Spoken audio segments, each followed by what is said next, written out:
자, 이제 오늘은 그 216페이지에 보시면 그 건설계약에 이제 회계처리를 하실 줄 알아야 되는데, 그 이제 그림이 있어요. 그림을 보시면은, 발주자가 있고 건설사업자가 있죠. 발주자가 있어요, 발주자. 발주자는 어제 얘기한 것처럼 서울시청이에요, 서울시. 서울시청에서 이제 발주를 하죠. 그러면 이제 건설사업자가 있는데, 어제 이제 GS건설 얘기했잖아요, 이렇게. GS건설에서 이제 건설을 해요, 이렇게. 그럼 우리는 어떤 거에 대한 얘기를 하는 거냐면 GS건설에 관한 얘기를 하는 거예요. 이렇게 회사. 이 회사가 어떤 회계 처리할 것인가에 대한 얘기를 하는 거죠. 자, 그러면 이제 발주하는 서울시에서 건설회사한테 건설을 맡겨요. 그러면 1,000억을 주겠다고 약속을 하고 계약을 먼저 체결한다고요. 이렇게 계약을 체결하죠.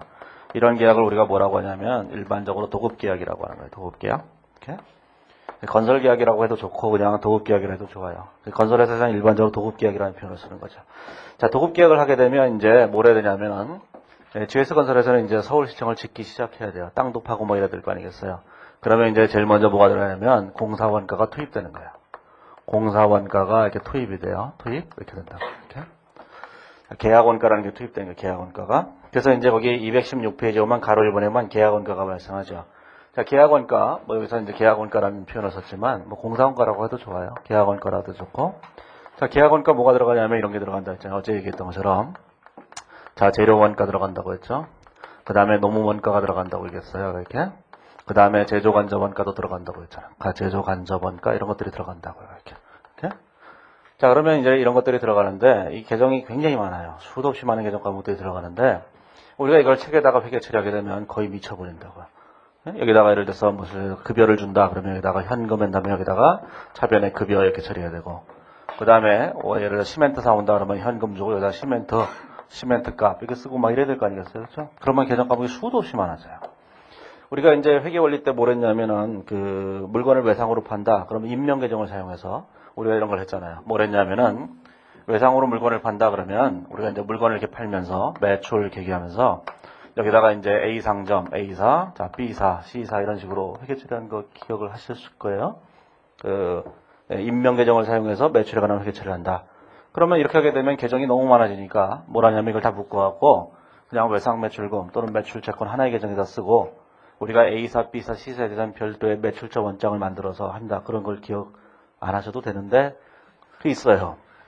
자, 그러니까 여기서도 마찬가지로 뭐라는 거냐면은 이걸 개별적으로 계정 과목을 무슨 재료원가, 노무원가, 제조간접원가를 쓰게 되면 계정 과목이 3, 40개가 되니까 그걸 이렇게 다 쓸 수가 없다고요. 여기서는 소위 거기서 얘기하는 매출 채권 같은 통제 계정을 이용해서 딱 하나의 계정을 그냥 쓰는 거예요. 미성공사라는 계정을 하나 쓰는 거예요. 자, 그래서 이 미성공사라는 계정을 쓰는데 우리가 회계 처리를 할 때 이렇게 회계 처리를 하겠죠. 자, 현금이 들어가게 되면 현금만 들어가는 건 아니에요. 기타 수도 없이 많은 계정이 들어갈 거예요. 반대편에. 그럼 여기다가 뭐라고 쓸 거냐면 미성공사라고 이렇게 쓰는 거죠. 자, 이 미성공사라고 하는 하나의 계정을 사용하기 때문에 이 미성공사라는 계정을 표시해주는 별도의 보조부가 있어야 돼요. 예? 그러면 그 보조부가 건설장부예요. 그런 건 나중에 실무에서 하시면 돼요. 우리가 뭐 장부 같은 게 시험에 나오는 건 아니니까. 그래서 이렇게 생각하시면 되죠. 우리가 공사원가가 계약원가가 이렇게 투입되게 되면 계약원가에 투입되게 되면 차변에 미성공사라고 쓴다. 이렇게 생각하시면 돼요. 그럼 이 미성공사라는 게 뭔가 이런 뜻이에요. 미성공사란 미완성공사라는 뜻이에요. 미완성공사 이런 뜻이에요. 이렇게. 자, 미완성공사에다가 완자를 빼버리고 미성공사라고 이름을 쓴 거예요. 그냥 그 실무에서 일반적으로 쓰는 계정과목 명칭이 미성공사이기 때문에 우리가 그냥 미성공사라고 쓰시면 돼요. 뭐 미완성공사라고 써도 상관은 없는데 다 미성공사라고 쓰는데 혼자만 굳이 우겨가면서 미완성공사라고 쓸 필요는 없는 거니까 그냥 미성공사라고 쓰시면 돼요. 그러니까 아직 완성되지 않은 공사 중에 있는 계약원가 이걸 말한다 이렇게 생각하시면 되죠. 자, 그러면 이제 거기까지 아마 끝났어요. 이게. 그래서 거기 216페이지에 보시면, 자, 건설 계약을 착공하게 되면 재료비, 노무비, 경비 등의 직접 원가와 공통원가가 발생하는데 그런 것들은 다 미성공사 계정으로 인식한다. 이렇게 돼 있죠. 자, 217페이지에 오면, 자, 이제 공사를 하다 보면 GS건설에서는 뭘 해야 되냐면은 돈이 없어요. 끊임없이 자기가 땅만 파고 있을 수는 없잖아요. 예를 들어서 포크레인 기사한테 월급도 줘야 되고 여러 가지를 줘야 되니까 GS건설에서는 서울시한테다가 돈을 달라고 얘기한다고요. 자, 그런 걸 뭐라고 하냐면 계약대금의 청구라고 얘기하는 거예요. 계약대금을 달라고, 계약대금의 청구 이렇게 얘기하는 거예요. 돈 달라고 얘기하는 거예요. 돈 달라고. 자, 돈 달라고 얘기하면 이걸 회계 처리할 거냐 말 거냐는 건데 우리가 예전 기준에서는 회계 처리를 안 했다고요. 그런데 국제 기준은 반드시 회계 처리해야 돼요. 청구하는 거에 대해서 회계 처리를 반드시 해야 돼요. 이렇게. 자, 그러면 청구에 대해서 어떤 의계 처리할 것인가라는 건데, 거기 보시면 217페이지 오면은 차변의 공사미수금, 대변의 진행 청구액, 이런 의계 처리하셔야 돼요. 자, 여기다가 공사미수금, 여기다가 진행 청구액, 이런 개정 과목을 써야 돼요. 청구액, 이렇게 성과를 쓴 거예요. 이렇게. 자, 진행 청구액이라고 하는 것은 뭐냐면은 공사대금을 이만큼 달라고 얘기했다. 그런 뜻이에요. 그게 진행 청구액이요.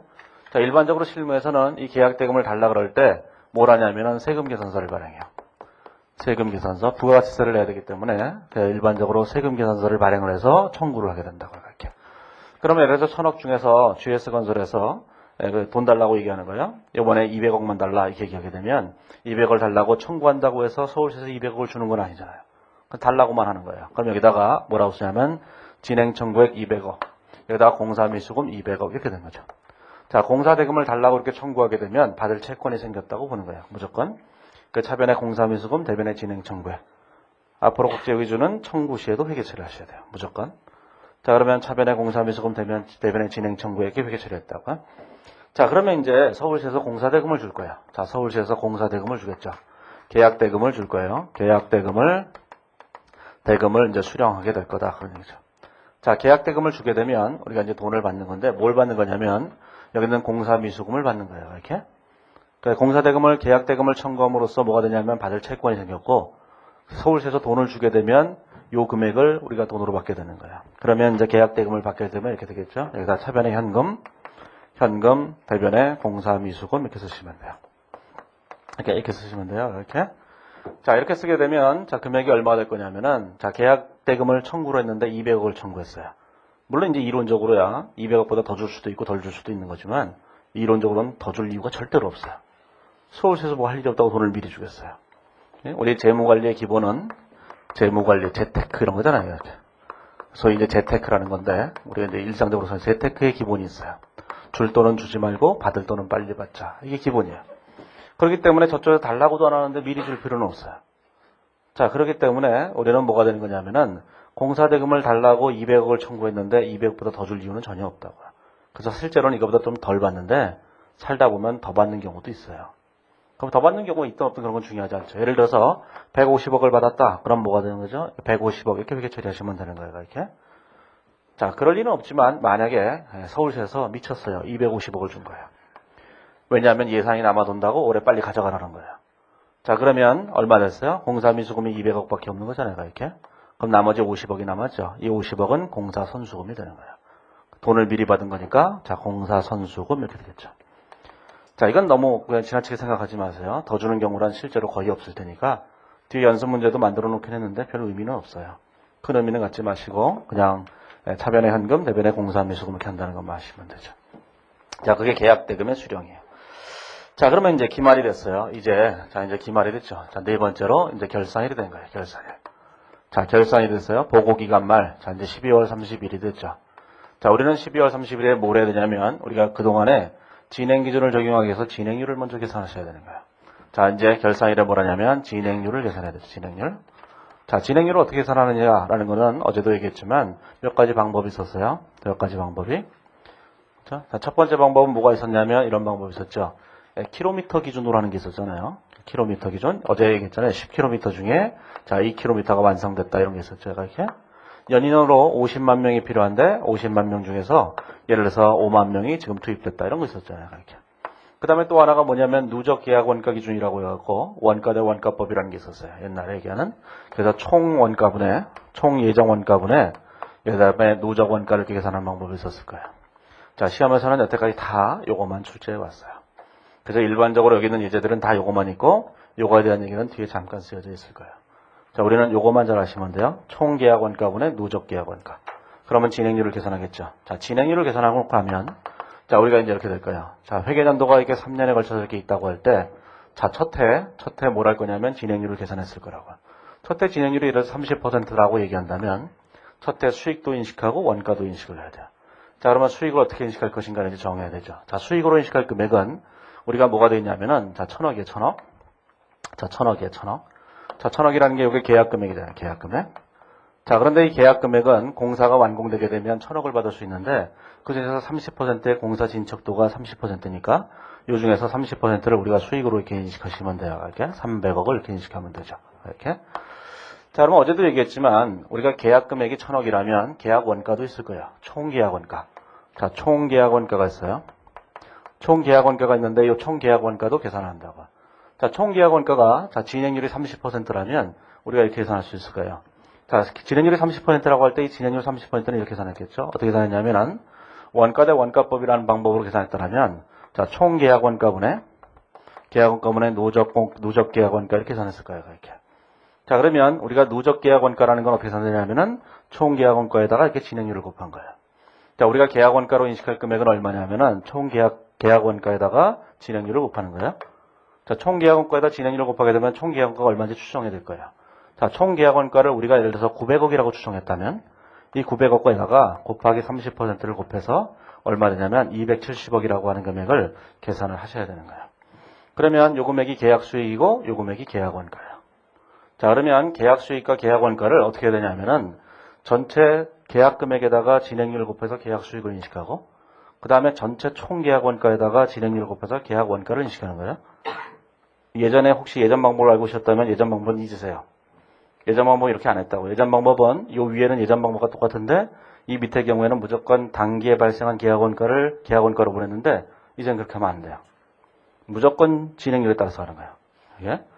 자, 그러면 여기서 이걸 빼게 되면 계약 이익이 계산될 거 아니겠어요. 자, 그리고 회계 처리 어떻게 하냐면은 회계 처리를 희한하게 해야 돼요. 그동안 해보지 못했던 회계 처리를 해야 되는데 그 뒤에 가보시면은 자, 218페이지에 보면은 네, 다른 얘기는 좀 더 나중에 설명하고 자, 제일 밑에 보면 회계 처리를 보시면 거기 뭐가 있어요? 파란색으로 회계 처리가 되어 있죠? 자, 거기 어떻게 회계 처리하면 이렇게 회계 처리하셔야 돼요. 자, 계약 수익을 이렇게 인식하셔야 돼요. 계약 수익을. 자, 계약 수익을 인식하는데 계약 수익을 얼마라고 인식하겠죠? 300억 이렇게 인식하는 거예요, 이렇게. 그 다음에 여기다가 반대편에다가 계약 원가를 인식해야 돼요. 계약 원가를 그냥 인식하는 거예요. 270억 이렇게 인식하는 거예요, 이렇게. 자, 그러면 계약 수익과 계약 원가를 그냥 인식하고 나면 남는 잔액이 발생하잖아요. 이 잔액을 미성공사로 회계 처리를 해요. 이렇게 이거를 미성공사라고 회계 처리하는 거예요. 이게 미성공사라고. 좀 이따 해보시면 이제 무슨 뜻인지 좀 더 아실 거예요. 회계 처리할 때 보고기간 말에 회계연도 말에 계약 수익과 계약 원가를 인식해서 계약 수익과 계약 원가를 각각 회계 처리하고 그럼 금액이 안 맞으면 이익 부분이 계산되어 있을 거 아니겠어요. 그 이익 부분을 미성공사로 회계 처리하게 돼요. 자, 그러면 이제 어떻게 되죠? 자, 생각을 해보세요. 자, 여기서 단기 계약 원가가 얼마였겠어요? 단기 계약 원가는 우리가 진행률을 이렇게 계산했을 것이기 때문에 단기 계약 원가는 틀림없이 270억이었을 거예요. 총 계약 원가는 900억이었겠죠. 그러니까 진행률이 얼마냐면 30%였을 거라고요. 그러면 누적 계약 원가가 여기 와서 얼마가 됐었을 거냐면은 단기 발생한 미성공사에서 여기 270억이 됐겠죠. 제가 이렇게. 아니, 이 단기 발생 원가가 계약 원가예요. 이 계약 원가가 270억만큼 발생했는데 계약 전체로는 900억이 발생할 텐데 그 중에서 270억이 발생했으니까 진행률이 30% 이렇게 추정한 거거든요. 자, 그러면 미성공사에는 금액이 얼마가 돼 있었겠어요? 그림을 한번 잘 보시면 여기다가 이렇게 한번 해보세요. 자, 미성공사 금액이 여기 있었죠? 자, 미성공사 금액이 원래 얼마가 있었어요? 270억이 이렇게 있었죠? 이렇게 270억이. 자, 그런데 지금 기말에 계약 수익과 계약 원가를 이렇게 인식하면서 뭐가 됐어요? 미성공사가 30억이 또 늘어났잖아요. 그렇죠? 그러면 미성공사를 여기다 30억을 늘렸죠? 미성공사 30억을 이렇게 늘렸어요? 자, 그러면 이 부분이 뭐예요? 이 부분이 원가 부분이죠. 원가 부분. 그렇잖아요? 자, 이 부분이 뭐예요? 이 부분이 이익 부분이죠. 자, 두 개를 더하면 뭐가 돼요? 계약 금액이 되죠. 이게 된다고요. 이게 계약 수익 금액이 된다고요. 그래서 미성공사 금액은 계약 수익으로 인식한 금액과 항상 똑같아요. 회계 처리가. 자, 그럼 생각을 해보세요. 뭐 좀 더 나중에 이제 예제를 보면서 좀 더 하실 수 있겠지만 일단 미성공사 금액은 미성공사라고 하는 계정은 사라지는 게 아니에요. 예전엔 그 미성공사라고 하는 계정이 어디로 갔냐면 다 계약원가로 갔다고요. 이제는 그렇게 안 가요. 미성공사는 그냥 재무상태표에 그냥 그대로 있는 거예요. 계속 끝까지. 언제까지 있냐면은 공사가 끝날 때까지. 절대로 사라지면 안 돼요. 그러면 자, 미성공사라고 하는 금액을 단기 계약원가를 쓰고 거기다 이익 부분은 결산일에 쓰는 거예요. 이렇게. 두 개를 합하게 되면 계약 금액과 같아지겠죠. 결국은 제일 마지막 연도까지 가면 얼마가 되겠어요? 저기 있는 계약 금액과 완벽하게 똑같을 거예요. 1000억이 될 거예요. 그렇죠? 자, 그러면 재무상태표에 여기는 미성공사라고 하는 계정이 얼마가 되겠어요? 미성공사라는 계정이 나중에 틀림없이 1000억이 되겠죠, 얘가 이렇게? 자, 그런데 우리는 공사대금을 청구하면서, 계약대금을 청구하면서 진행청구액이라는 계정을 계속 구성해 갔다고요. 진행청구액은 결국 얼마를 청구했겠어요? 1000억을 청구했겠죠. 그러면 대변에 진행청구액이 또 계속 늘어만 갈 거예요? 진행청구액이 결국 얼마가 돼요? 1000억이 될 거예요, 나중에. 이해하시겠어요? 좀 이따가 이제 예제를 보면 좀 더 아실 수 있을 테니까. 진행청구액도 얼마가 돼요? 청구액도 얼마가 되죠? 1000억이 되죠, 1000억이. 그러면 지금은 1000억이 되지만, 자, 회계연도 중에는 공사가 완전히 끝나면 양쪽이 다 똑같아지겠지만, 지금 진행 기준을 적용하는 이 진행 상태에서는 뭐가 돼요? 지금 이게 300억이죠? 지금은 여기 미성공사가 지금 300억이잖아요, 300억. 그죠? 그 다음에 돈 달라 그런 건 얼마야? 200억이잖아요. 그죠? 돈 달라 그런 건 여기 200억이에요, 200억? 200억. 이렇게 된 거죠, 이렇게. 그러면 이쪽은 뭐냐면은 미성공사라고 하는 것은 우리가 여태까지 일해온 거예요. 전체 1000억 중에서 얼마큼 일해왔느냐를 얘기하는 거고, 대변에 있는 진행청구액이라고 하는 것은 그 중에서 얼마를 돈 달라 그랬나라는 거예요. 그러면 얘가 클 수도 있고 얘가 클 수도 있고 이래요. 예를 들어서 얘가 300억 원어치 일을 했는데 계약 금액을 기준으로 해서 300억 원어치 일을 했는데 200억만큼 달라는 거예요. 반대로 이런 것도 있을 수 있죠. 300억만큼 일을 했는데 돈은 400억만큼 달라 그랬어. 이렇게 얘기할 수도 있을 거예요. 이렇게. 그렇죠? 자, 그러면 요게 300억이고 300억이고 200억인 경우와 300억이고 400억인 경우를 비교해보면 요 300억과 200억이라고 하는 것은 뭐냐면 대금을 아직 청구를 못한 금액이 존재하는 거예요. 일한 것들 중에서. 그 다음에 자, 요 금액과 요 금액을 비교를 해보면 뭐가 되냐면 일은 300억 원어치 해놓고 돈은 400억 원어치 달라는 거예요. 우리가 재무상태표에 표시할 때는 이 두 개를 네팅해서 한쪽에만 표시하는 거예요. 한쪽에만 여기다 미성공사 자 이렇게 표시하는 거예요. 이렇게. 자, 재무상태표 표시할 때 이렇게 표시해요. 재무상태표 표시할 때 자, 요거는 미성공사가 더 커요. 진행청구액보다. 그럼 여기다 이렇게 쓰는 거죠. 자, 미성공사라고 하는 금액이 얼마요? 자, 300억. 자, 밑에다가 진행청구액이라고 하는 게 있는데 진행청구액은 200억을 이렇게 차감하는 형식으로 이렇게 표시하는 거예요. 이렇게. 자, 그 다음에 요 밑에 경우에는 뭐가 되냐면은 자, 이게 진행청구액이 얼마였어요? 진행청구액이 400억이죠. 거기다가 미성공사가 얼마가 되는 거예요? 미성공사가 300억이 되죠. 300억. 그럼 빼게 되면 얼마 돼요? 100억이 되죠. 여기도 100억이 되죠. 이렇게. 자, 이쪽인 경우에는 뭐냐면은 공사한 것 중에서 아직 청구하지 못한 금액이 100억이 있다. 이런 뜻이고. 이쪽은 공사한 것보다 1000억, 100억 원어치 더 청구했다. 이런 뜻이에요. 국제기준에서는 이걸 표시해줘야 된다는 거예요. 그래? 물론 이제 그 재무상태표 표시할 땐 저번에 얘기한 것처럼 뭐예요? 이거 다 네팅해서 한 줄로 표시해도 되죠? 세부적으로 다 표시하려면 얼마나 머리 아파요. 그러니까 국제기준은 뭐예요? 깔끔하게 한 줄로. 국제기준 거기 그 재무제표 표시 기준서를 보면은 뒤에 재무상태표가 있는 자산이 8줄 정도밖에 없어요. 8줄로 모든 자산을 자기네가 표시한 거예요. 놀라운 사람들이죠. 나머지 기타 이러고 끝내버렸으니까.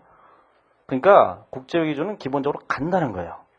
재무상태표 나중에 표시할 때는 아주 간단하게 표시하는 거예요. 우리나라 기준이 그 재무상태표 같은 걸 이렇게 넘겨보면 몇 페이지 넘어가는데 외국 회사들 감사보고서 같은 거 보면은 옛날에도 90년대, 80년대 이런 데만 하더라도 한 페이지예요. 그냥 재무상태표 한 페이지로 끝나요. 왜냐면 웬만한 거 다 기타 이러고 끝내거든요. 이게. 중요하지 않은 것들은. 자, 요거는 이제 좀 어려운 얘기일 수 있으니까 좀 이따가 좀 더 해보시면 아실 수 있을 거예요. 자, 그래서 이제 구조를 잘 아셔야 돼요. 구조를 잘 아셔야 되는데 거기 이제 이렇게 돼 있어요. 자, 이제 거기 보시면은 자, 217페이지에 보시면 가로 4번에 보면 계약 수익과 계약 원가의 인식과 보고가 있는데 일단 계약 수익을 인식하는 거에 대한 얘기를 했어요. 자, 그런데 우리가 시험에 낼 때는 자, 첫 해만 내는 게 아니잖아요. 첫 해 시험에 잘 안 낸다고요. 언제를 내겠어요? 두 번째를 내겠죠. 자, 두 번째를 내게 되면 이때 진행률이 또 있을 거예요. 진행률이. 두 번째 진행률이 예를 들어서 70%다 얘기한다면 우리가 이날 현재 요 기간 동안의 계약 수익으로 인식할 금액은 얼마가 되냐면 요 계약 금액에다가 곱하기 70% 마이너스 계약 금액 마이너스 곱하기 30% 계산하셔야 돼요. 이렇게 계산한다고 생각하면 되죠, 오히려. 자, 이걸 지워버리고 이렇게 생각해보세요. 요 기간 동안에 뭐가 된 거예요? 자, 계약 금액에다가 30% 곱한 금액을 이미 수익으로 인식해서 전년도에. 자, 두 번째 연도가 되면 요 기간 동안에 이 계약 금액에다가 70%를 곱한 금액을 수익으로 인식하면 돼요. 자, 그러면 올해 인식할 금액은 요 두 금액의 차이가 될 거 아니겠어요? 이렇게. 이 금액이 계약 수익으로 인식할 금액이다 이렇게 계산된 거예요. 계약 수익으로 인식할 금액은 계약 금액 곱하기 진행률 마이너스 계약 금액 곱하기 진행률이에요. 전기 진행률. 거기 산식을 보시면 자 217페이지에 보면은 제일 밑에 박스를 보시면 단기 계약 수익은 단기 누적 계약 수익 마이너스 전기 누적 계약 수익 이렇게 되어 있는데 거기에 보시면 단기 말 건설 계약 금액 곱하기 단기 진행률 마이너스 전기 말 건설 계약 금액 곱하기 전기 진행률 이렇게 되어 있죠. 그렇죠? 자 그러면 우리가 이런 생각을 해보세요. 자 이쯤 되면 요 기간 동안에 요 기간의 계약 수익이라는 것이 자 계약 금액 곱하기 진행률 자 마이너스 계약 금액 곱하기 진행률 이렇게 되는 거예요. 이렇게. 그러면 우리가 이제 이렇게 되어 있는 요 산식을 보시면 인수분해하고 싶어져요. 우리가 똑같으면 무조건 인수분해하고 싶어져. 그렇죠? 어디 가서 모르는 사람 만나면 처음부터 이것부터 물어보잖아요. 이름부터 물어보잖아요. 왜요? 인수분해하기 위해서. 똑같은 김씨면 아이 본이 어디예요? 이게 시작하잖아요. 그러면 성씨가 다르면 뭐 아니구나 이렇게 얘기한 다음에 몇 살이냐고 또 인수분해하죠. 그렇잖아요. 학교에서 만났을 때 너 어디서 왔어? 그건 뭐예요? 출신지를 인수분해하는 거예요. 외국에 가보세요. 외국에 가서 외국인들 딱 만나면 동양인 비슷한 사람 만나면 아 한국에서 오셨어요? 왜 그래? 인수분해하려는 거예요. 인수분해 수학에서 가장 아름다운 학문이에요. 그러면 이걸 인수분해하는 것도 좋은데 어제도 말씀드렸지만 계약 금액은 늘 바뀌는 거라고 했잖아요. 사랑이 변하듯이 계약 금액도 변해요. 그렇기 때문에 실제로 이거를 계약 금액에다가 계약 금액 곱하기 70% 마이너스 30% 이렇게 계산하셔도 돼요. 계약 금액이 안 바뀌면. 여태까지 계약 금액이 바뀌었다고 해서 문제를 낸 적은 한 번도 없어요. 하지만 이렇게 늘 이렇게 연습하다가는 어느 날 갑자기 출제자가 계약 금액이 바뀌었다 그러면 바뀐지도 모른 채 이렇게 흙에 처리한다고. 금액을. 그러면 틀리게 되는 거예요. 습관은 무서운 거예요. 습관은 진짜로 무서워요.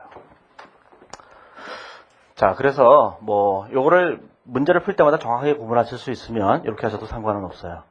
근데 계약 금액이 바뀌면 반드시 위에 걸로만 해야 된다라는 걸 기억하셔야 돼요. 연도 말 현재 계약 금액은 늘 바뀔 수 있다 이런 생각을 하시고. 자, 뒤로 넘어가 보시면 자, 이제 이렇게 돼 있어요. 자, 그러면 계약 수익을 어떻게 인식할 것인가 거기 그림 5-4를 했는데 자, 그거는 좀 이따가 예제 1번을 보면서 할 거예요. 그런 방식으로 할 거예요. 예제 1번에서. 자, 이번에 계약 원가를 인식해야 되는데 계약 원가는 어떻게 인식할 것인가 라는 것인데 자, 계약 원가라고 하는 것은 거기 박스에 보시면 원래 계약 원가는 진행률에 따라서 배분을 해야 돼요. 무조건. 자, 진행률에 따라서 배분을 해야 되니까 이렇게 배분을 해야 되는 거죠. 자, 계약 원가는 어떻게 배분을 해야 되는 거냐면 이렇게 배분하셔야 돼요. 자, 계약 원가를 어떻게 배분을 해야 되냐면 자, 진행률이 이렇게 돼 있으니까 첫 해에는 자, 총 계약 원가 예정액에다가 30%를 곱한 거를 계약 원가로 인식하셔야 된다고. 자, 두 번째 연도에는 이렇게 인식하셔야 돼요. 자, 총 계약 원가에다가 계약 원가 곱하기 자, 진행률 70%를 곱한 것으로 이렇게 인식을 하셔야 돼요. 자, 그러면 자, 요때 인식할 금액이 있겠죠? 자, 요때 인식할 금액은 요 두 금액의 차이로 계산되게 될 거예요. 그래서 우리가 계약 원가로 인식할 금액은 이렇게 된 거죠. 자, 총 계약 원가 자, 곱하기 70% 마이너스 총 계약 원가 곱하기 진행률 30% 이렇게 계산된다고요. 이렇게. 자, 그런데 문제는 이 총 계약 원가와 이 총 계약 원가는 금액이 다른 거예요. 연도별로 공사를 하다 보면 자꾸 다른 일들이 생기기 때문에 금액이 자꾸 바뀐다고요. 그래서 이렇게 계산하시면 돼요. 인수분해는 절대로 안 되는 거예요. 자, 그런데 우리가 이걸 보면 자, 진행률은 어떻게 계산한 거냐면 이렇게 계산한 거예요. 진행률이라고 하는 것은 총 계약 원가분의 누적 계약 원가 이렇게 계산한 거예요. 이렇게. 그렇죠? 그게 진행률이잖아요. 그러면 총 계약 원가에다 진행률을 곱하게 되면 여기다 이걸 곱하게 되면 누적 계약 원가가 되잖아요.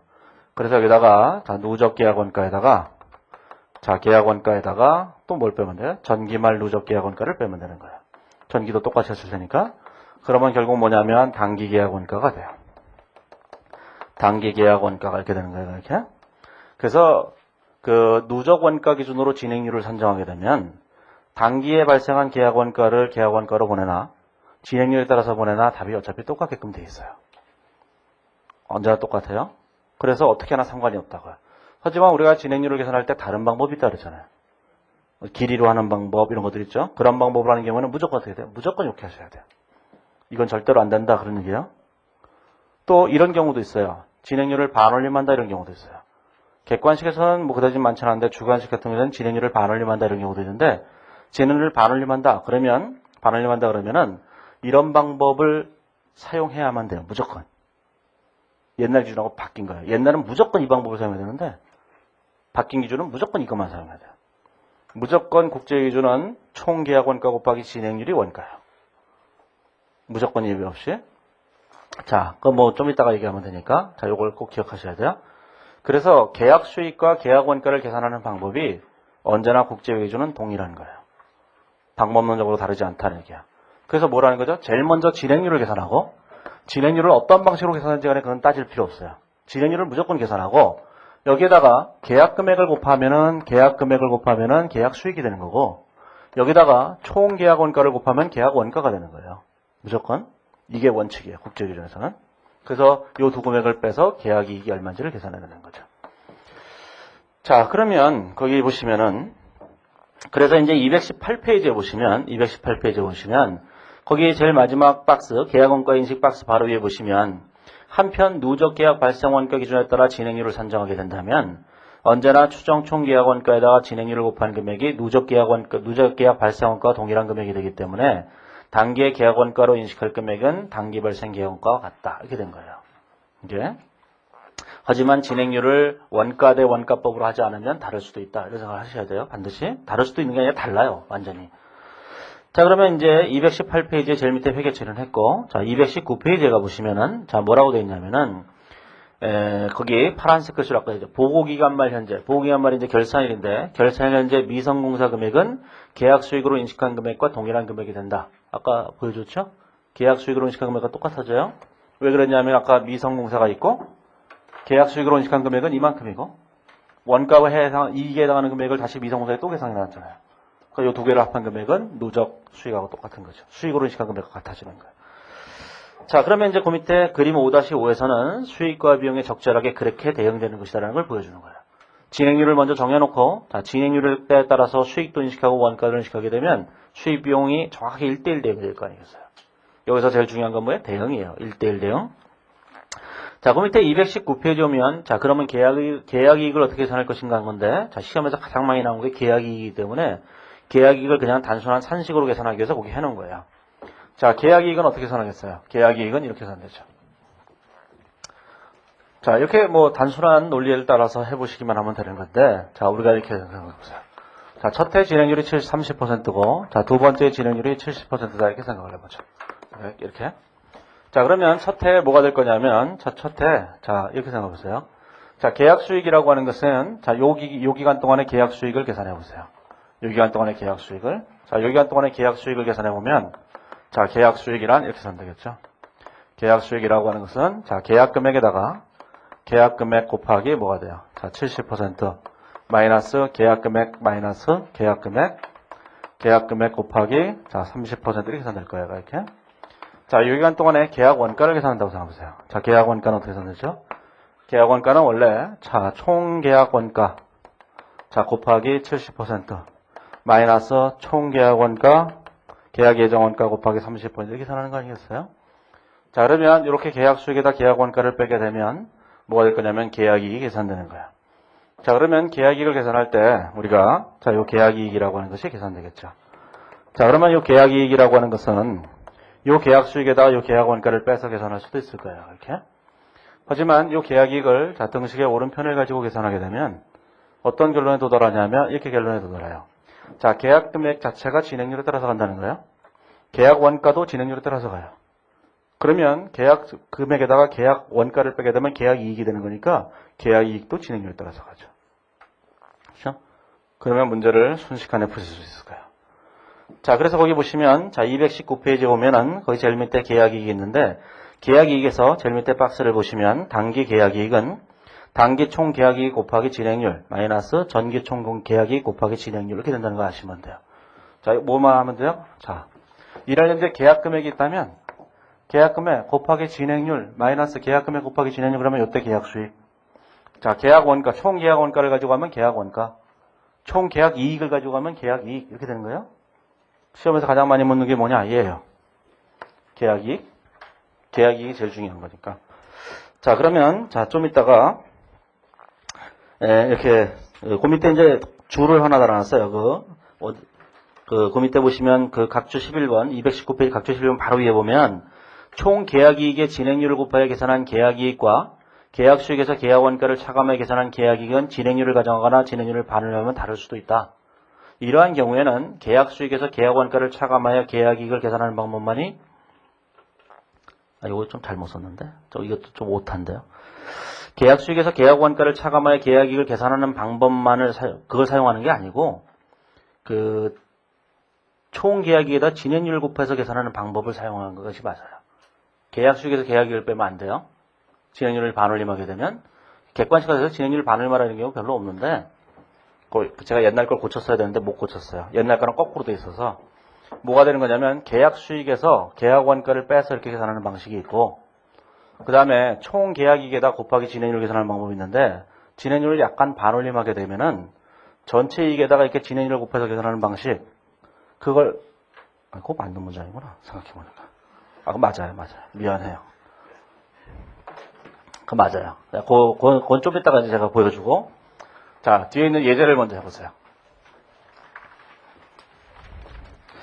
자 뒤에 있는 예제를 한번 보시면 자 이제 220페이지에 재무상태표를 공시하는 건 예제를 보고 난 다음에 하는 게 제일 좋으니까 자 221페이지에 오면 예제 1번에 보면 건설계약이 있는데 가로 2번처럼 이렇게 문제를 주고 뭘 물어보는 거냐면 계약이익이 얼마냐 이렇게 물어보는 게 시험 문제예요. 대부분의 문제들이 1차 시험에서는 거의 다 그런데 재무상태표에 공시를 하라 이런 문제들도 객관식에서는 별로 없어요. 자 객관식에서는 대부분이 다 뭐냐면은 계약이익이 얼마냐 이렇게 물어보는 건데 자 221페이지를 보시면 우리가 제일 먼저 해야 될 거는 진행률을 먼저 계산하는 거예요. 진행률은 별다른 말이 없으면 계약원가 기준으로 계산하는 거예요. 예를 들어서 뭐 단위로 한다든가 완성 단위로 한다든가 이런 특별한 말이 없으면 무조건 원가 기준이에요. 진행률은 아무 말이 없으면 다 원가 기준이에요. 자 그럼 제일 먼저 뭘 해야 되냐면 자 2009년과 자 2010년과 자 2011년 이렇게 세 개가 있으면 자 제일 먼저 뭘 써야 되냐면 여기다가 누적 계약원가를 쓰는 거예요. 이렇게 원가. 자 두 번째 여기다가 총 계약원가를 쓰는 거예요. 자, 그래서 누적 계약원가와 총 계약원가를 씀으로써 이 두 개의 비율로 진행률을 계산해요. 요걸 두 개를 이렇게 나누면, 자, 진행률이 되죠? 자, 진행률이란 1을 2로 이렇게 나눈 거예요. 이게 가장 먼저 할 일이에요. 자, 이걸 계산하지 않으면 그다음부터는 답을 맞출 수가 없기 때문에 무조건 진행률 계산을 가장 먼저 하셔야 돼요. 거기 보시면 가로 2번 절에 오면 누적 발생 계약원가가 얼마 돼요? 이게 36만 원 이렇게 됐어요, 이렇게.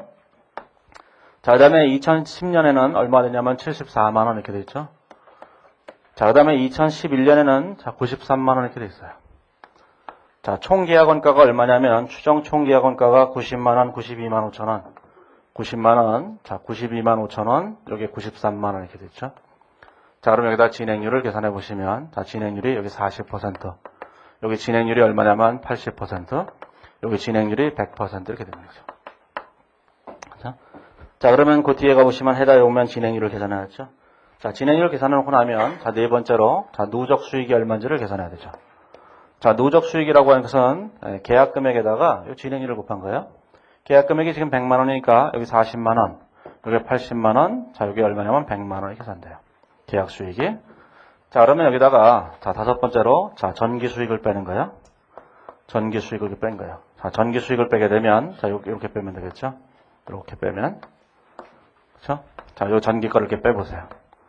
전기 거를 이렇게 빼보시면은 얼마 되냐면 요게 20만 원, 자 요게 20만 원, 요게 40만 원, 요게 40만 원 이렇게 돼요.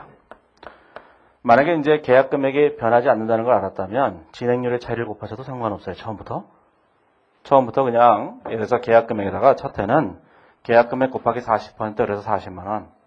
두 번째는 계약 금액 곱하기 두 개의 차이니까 40%니까 40% 곱하기 계약 금액 40만 원. 요 두 개의 차이 20% 해갖고 이렇게 계산해도 상관이 없다고요. 그런데 계약 금액이 바뀌면은 반드시 이런 방식으로 나눠서 하셔야 된다 그런 얘기죠.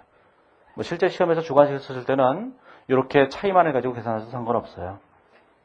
요거는 이제 계약 금액이 변할지도 모른다는 생각을 해서 그냥 일반적 형식으로 해놓은 거고 이거를 확 생략해버려갖고 그냥 이걸 한 줄로만 써도 상관없다는 게 단기만 이렇게 6번을 직접 써도 상관없어요. 이렇게 그건 뭐 쓰고 싶은 대로 쓰시는 거니까. 그러면 이제 계약 원가를 계산해야 되죠. 자, 계약 원가가 있어요. 자, 계약 원가는 어떻게 계산하느냐? 자, 계약 원가도 실제로는 이렇게 계산하는 거예요. 누적 계약 수익에다가 누적 계약 원가에다가 전기 누적 계약 원가를 빼서 계산하는 거예요. 그런데 원가 기준으로 계산하게 되면 진행률이 원가 기준이 되게 되면 언제나 여기 있는 단기 발생 원가가 여기 있는 계약 원가가 되는 거예요. 그래서 여기 단기 발생 원가가 36만 원이니까 여기다 이렇게 쓰는 거예요. 이렇게. 그렇죠? 여기다가 자 74만 원이죠. 자 74만 원에다가 36만 원을 빼게 되면 얼마가 돼요? 36만 원을 빼게 되면 자 38만 원이 될 거예요. 이렇게. 여기다 이 두 금액을 빼게 되면 얼마나 19만 원이 되죠. 이렇게. 자 그러면 여기 만 원이 되고 자 여기 2만 원이 되고 여기 얼마냐면 4만 원이 되고 이렇게 되는 거예요. 자 그러면 이제 공사이익이 얼마인지를 계산해 냈어요. 자 시험에서 물어보는 건 이 공사이익을 물어보는 거예요. 대부분의 경우가. 그래서 이제 이렇게 계산하시면 되는데 이렇게 계산하시면 돼요. 자 그런데 이제 이렇게 계산하려니까 시간이 오래 걸린다고요. 그래서 이제 별의 방법이 존재하는 거예요.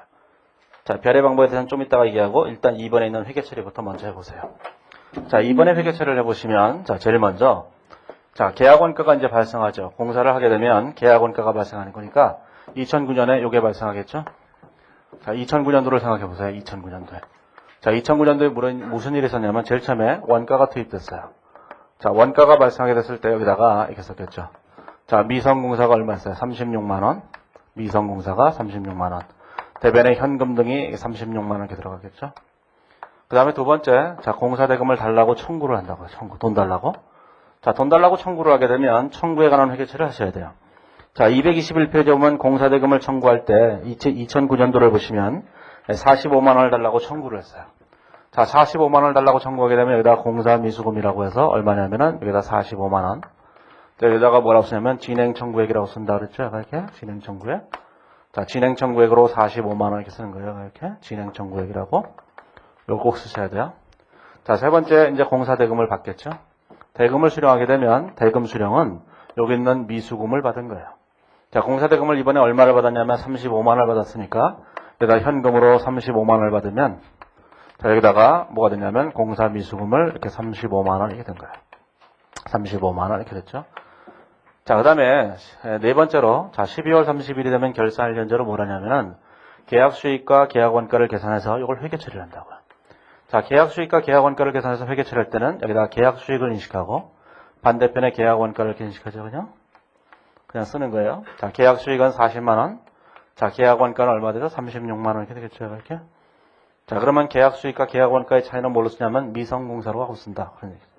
여기다 미성공사라고 이렇게 쓰게 되면 자, 미성공사는 이게 40만 원이 4만 원이 되죠. 그러면 이제 이걸 보시면 자, 여기 미성공사 36만 원과 이 4만 원을 합치게 되면 이 두 금액을 합한 금액은 공사 수익 금액과 같아지게 되는 거예요. 그렇죠? 이게?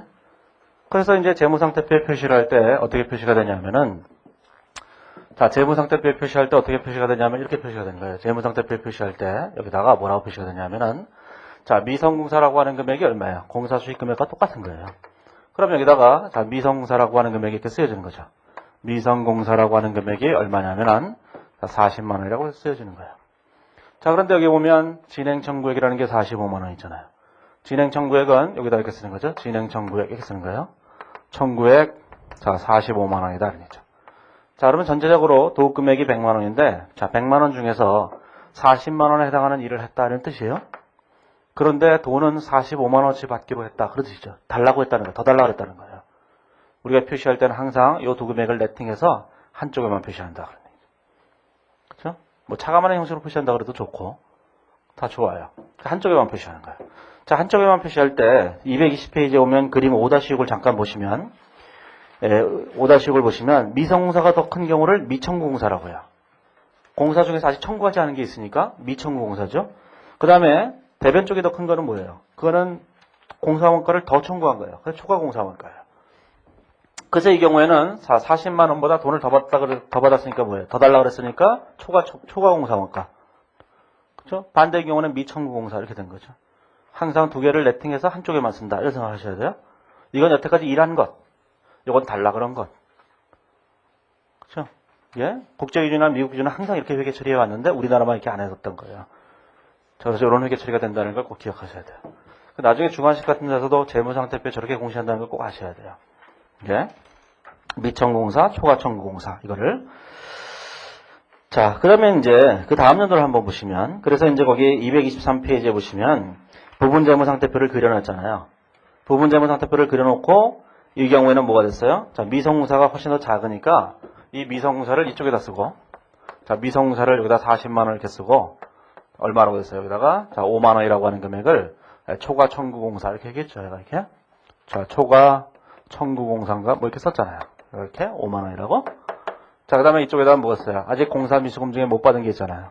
이렇게 공사미수금 못 받은 거. 저기 보시면 얼마예요? 45만 원을 달라고 그랬는데 35만 원밖에 못 받았으니까 자, 10만 원이 됐죠. 이렇게 2009년 말에 이렇게 표시를 해놓은 거예요. 자, 이제 1년이 더 지나면 자, 2010년이 되겠죠. 자, 2010년을 해보세요. 자, 이제 2010년은 자, 이쪽하고 차이점은 뭐예요? 금액만 틀리겠죠, 금액만. 자, 두 번째 연도는 이제 계약 원가가 얼마가 발생했어요? 더 나타난 금액이 38만 원이 나타났으니까 자, 회계 처리는 똑같은데 금액만 38만 원 이렇게 바뀔 거예요. 이렇게. 그 다음에 공사대금을 달라고 또 청구를 했죠. 얼마를 달라고 얘기했냐면은 이번에는 32만 원을 달라고 얘기했다. 그런 얘기죠. 자, 그러면 자, 32만 원을 달라고 이렇게 얘기한 거예요. 이렇게. 이것도 계정 과목은 똑같고 금액만 달라진 거잖아요. 자, 이제 공사대금을 달라고 했죠. 자, 실제로 받은 게 있어요. 얼마를 받았냐면 이번에는 40만 원의 돈을 받았어요. 자, 그러면 이것도 뭐 됐어요? 자, 40만 원을 받은 거죠. 그렇죠? 원래 40만 원을 받은 건데 공사미수금이 전년도에 45만 원이 있었고 그 중에서 35만 원 받았으니까 10만 원이 있는 상태에서 자, 32만 원이 일어났으니까 42만 원이 됐잖아요. 42만 원 중에서 40만 원 받은 거예요. 그럼 공사미수금이 2만 원 남았을 거예요. 그렇죠? 자, 공사미수금이 얼마 남았어요? 2만 원이 남았죠. 2010년 말에는 자, 공사미수금이라는 건 뭐죠? 달라 그런 금액보다 못 받은 금액. 달라 그랬는데 안 준 것. 그게 공사미수금이에요. 그렇죠? 공사대금 청구는 뭐예요? 진행 청구액은 뭐야? 달라 그런 금액이에요. 이건 달라 그런 금액. 이건 달라 그런 금액 중에서 아직 못 받은 금액. 그렇죠? 미성공사는 뭐야? 내가 여태까지 일한 것. 일한 거를 계약 금액 수준으로 만든 거예요. 원가 금액으로, 원가 기준으로 한 게 아니라 계약 금액 기준으로 계산한 거예요.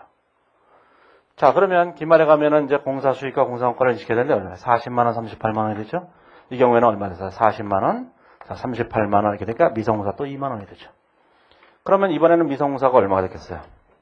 자, 이걸 다시 이렇게 써버리면, 나눠서 써버리면 미성공사가 여기 40만 원 했죠, 전년도에?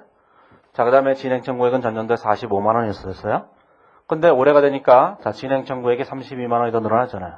그러면 여기다 진행청구액이 32만 원이 더 이렇게 늘어났죠. 그래서 75만 원이다 이렇게 된 거예요. 돈 달라 그런 게. 그 다음에 이쪽에 미성공사 측에서는 어떻게 됐냐면은 올해 와서 38만 원이 늘어났고 2만 원이 더 늘어났으니까 40만 원이 늘어났죠. 여기다 40만 원이 늘어난 거예요. 자, 그래서 얼마 되냐면 80만 원이 됐죠. 여태까지 일한 건 80만 원치였는데 달라 그런 건 75만 원밖에 안 되는 거예요. 자, 두 금액을 네팅해서 차액을 자산이라고 써야 된다. 그런 얘기예요. 일은 80만 원치였는데 달라 그런 건 75만 원밖에 없다. 5만 원 아직 못 받았잖아요. 청구조차 안 했죠, 얘가. 그런 걸 이제 미청구공사라고 한다. 그런 뜻이에요. 예. 그래서 옛날 걸 혹시라도 지금 처음 공부하시면은 뭐 그냥 그러려니 하고 하시면 되는 거고. 옛날 방법을 공부하셨다면 중간에 요 회계 처리가 있다는 거. 진행 청구. 그 다음에 요 회계 처리가 있다는 걸 기억하셔야 돼요. 옛날과 다르게 공사 수익과 공사 원가를 인식하고 무조건 차액은 미성공사라고 보내는 거예요. 자, 그러면 이제 객관식 같은 데서 이걸 뭐 회계 처리하라 이러진 않아요. 주관식 같은 데서나 뭐 회계 처리를 해봐라 이럴지도 모르겠지만, 자, 주관식 같은 데서는 요 회계 처리도 할 줄 아셔야 되고, 여기는 요 재무상태표에 표시하는 방법을 아셔야 돼요. 이게 중요한 거니까 주관식에서는 요걸 아셔야 되는 거고요. 자, 요걸 아실 때 그냥 막 하면 이게 힘들어요. 그냥 이렇게 하셔야 돼요. 계정 과목이라고 하는 것을 나중에 이제 여기까지 공부가 돼 있어야 되는 건데, 이거를 뭐 분계를 다 해가면서 더하고 빼고 했다가는 뭐 난리가 나요. 무슨 난리가 나요? 종이 치니까. 응? 종이 치니까 난리가 난다. 그러니까 여기다가 미성공사라고 인식할 금액이 얼마인가, 진행 청구액이라고 인식할 금액이 얼마인가를 그냥 딱 보자마자 알아야 된다고요. 거기까지 공부가 돼 있어야 공부가 된 거예요. 근데 사람들은 어디까지 하냐? 분계만 쭉 할 줄 알면 공부가 돼 있는 줄 알아요. 그러한 다음에 나중에 문제를 풀려니까 시간이 너무 걸려서 풀 수가 없다고요. 자, 진행 청구액은 뭐죠? 달라 그런 금액의 합계죠? 달라 그런 금액의 합계예요. 그렇죠? 그 다음 미성공사라고 뭐예요? 여태까지 인식한 누적 수익이죠. 원래는 원가만 쌓였는데 결산일에 항상 수익과 원가의 차이를 미성공사로 계속 계산해놨잖아요. 그래서 결국은 미성공사는 항상 공사 수익으로 인식한 금액과 똑같은 거예요. 계약 수익으로 인식한 금액과. 그래서 여기는 얘는 누적 수익이에요. 누적 수익. 자, 여기는 뭐가 됐어요? 돈 달라고 한 거예요? 달라 그런 거? 그러면 굳이 우리가 이 회계 처리를 안 하더라도 여기 보시면 누적 수익이 80만 원이잖아요. 두 번째 연도에. 그렇죠? 두 번째 연도에 누적 수익이 80만 원이니까 얘가 80만 원인 거 알아요. 두 번째 연도에는. 그 다음에 여기는 청구액이란 건 돈 달라고 그런 거 있잖아요. 제일 앞에 자료가 나오죠? 45만 원, 32만 원. 그럼 75만 원이란 거 안다고요. 이렇게.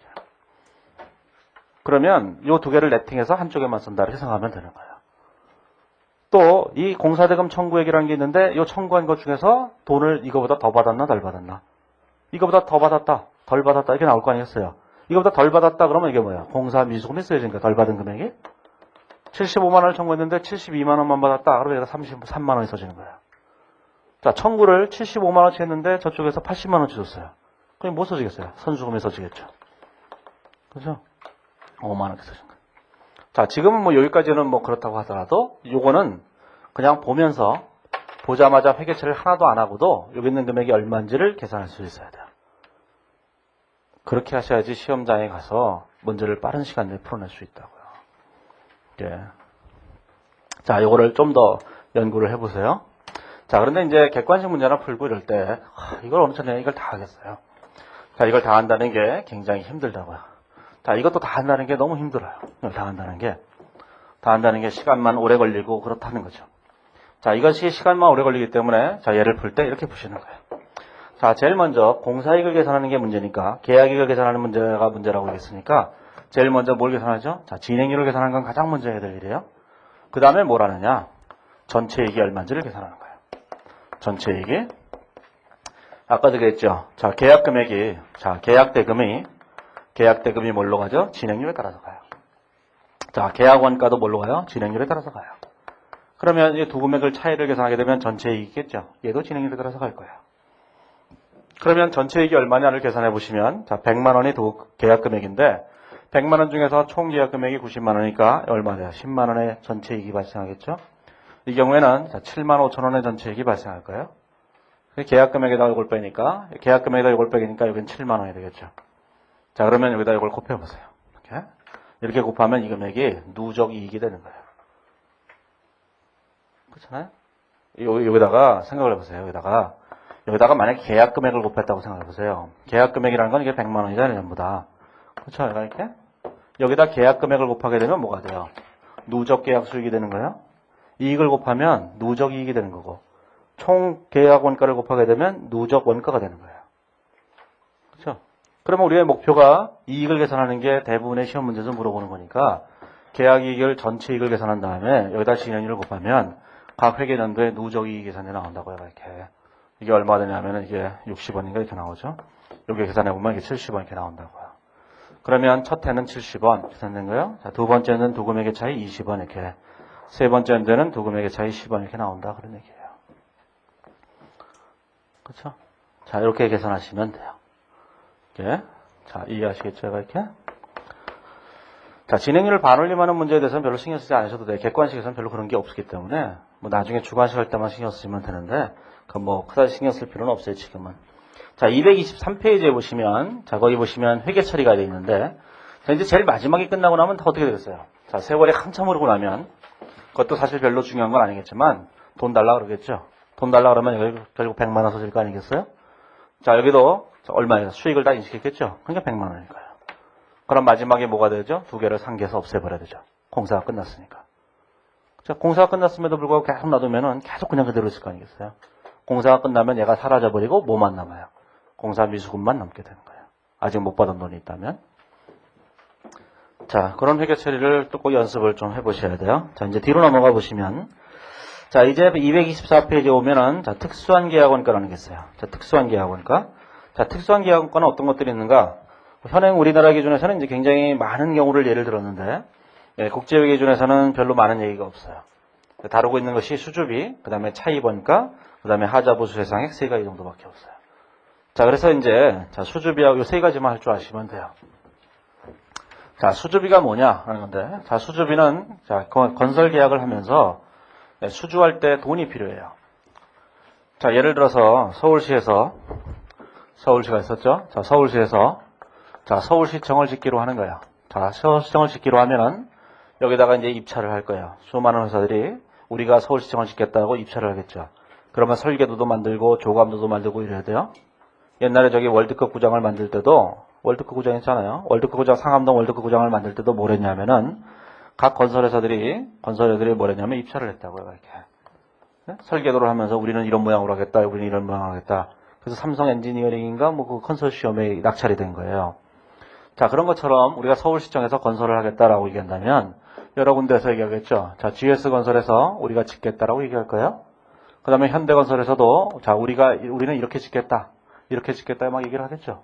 그쵸? 예를 들어 무슨, SK건설도 있고, 이렇게 있을 거예요. 대우건설도 있고, 이렇게. 이런 굴지건설사들이 우리가 짓겠다고 서로 막 얘기를 할 거라고.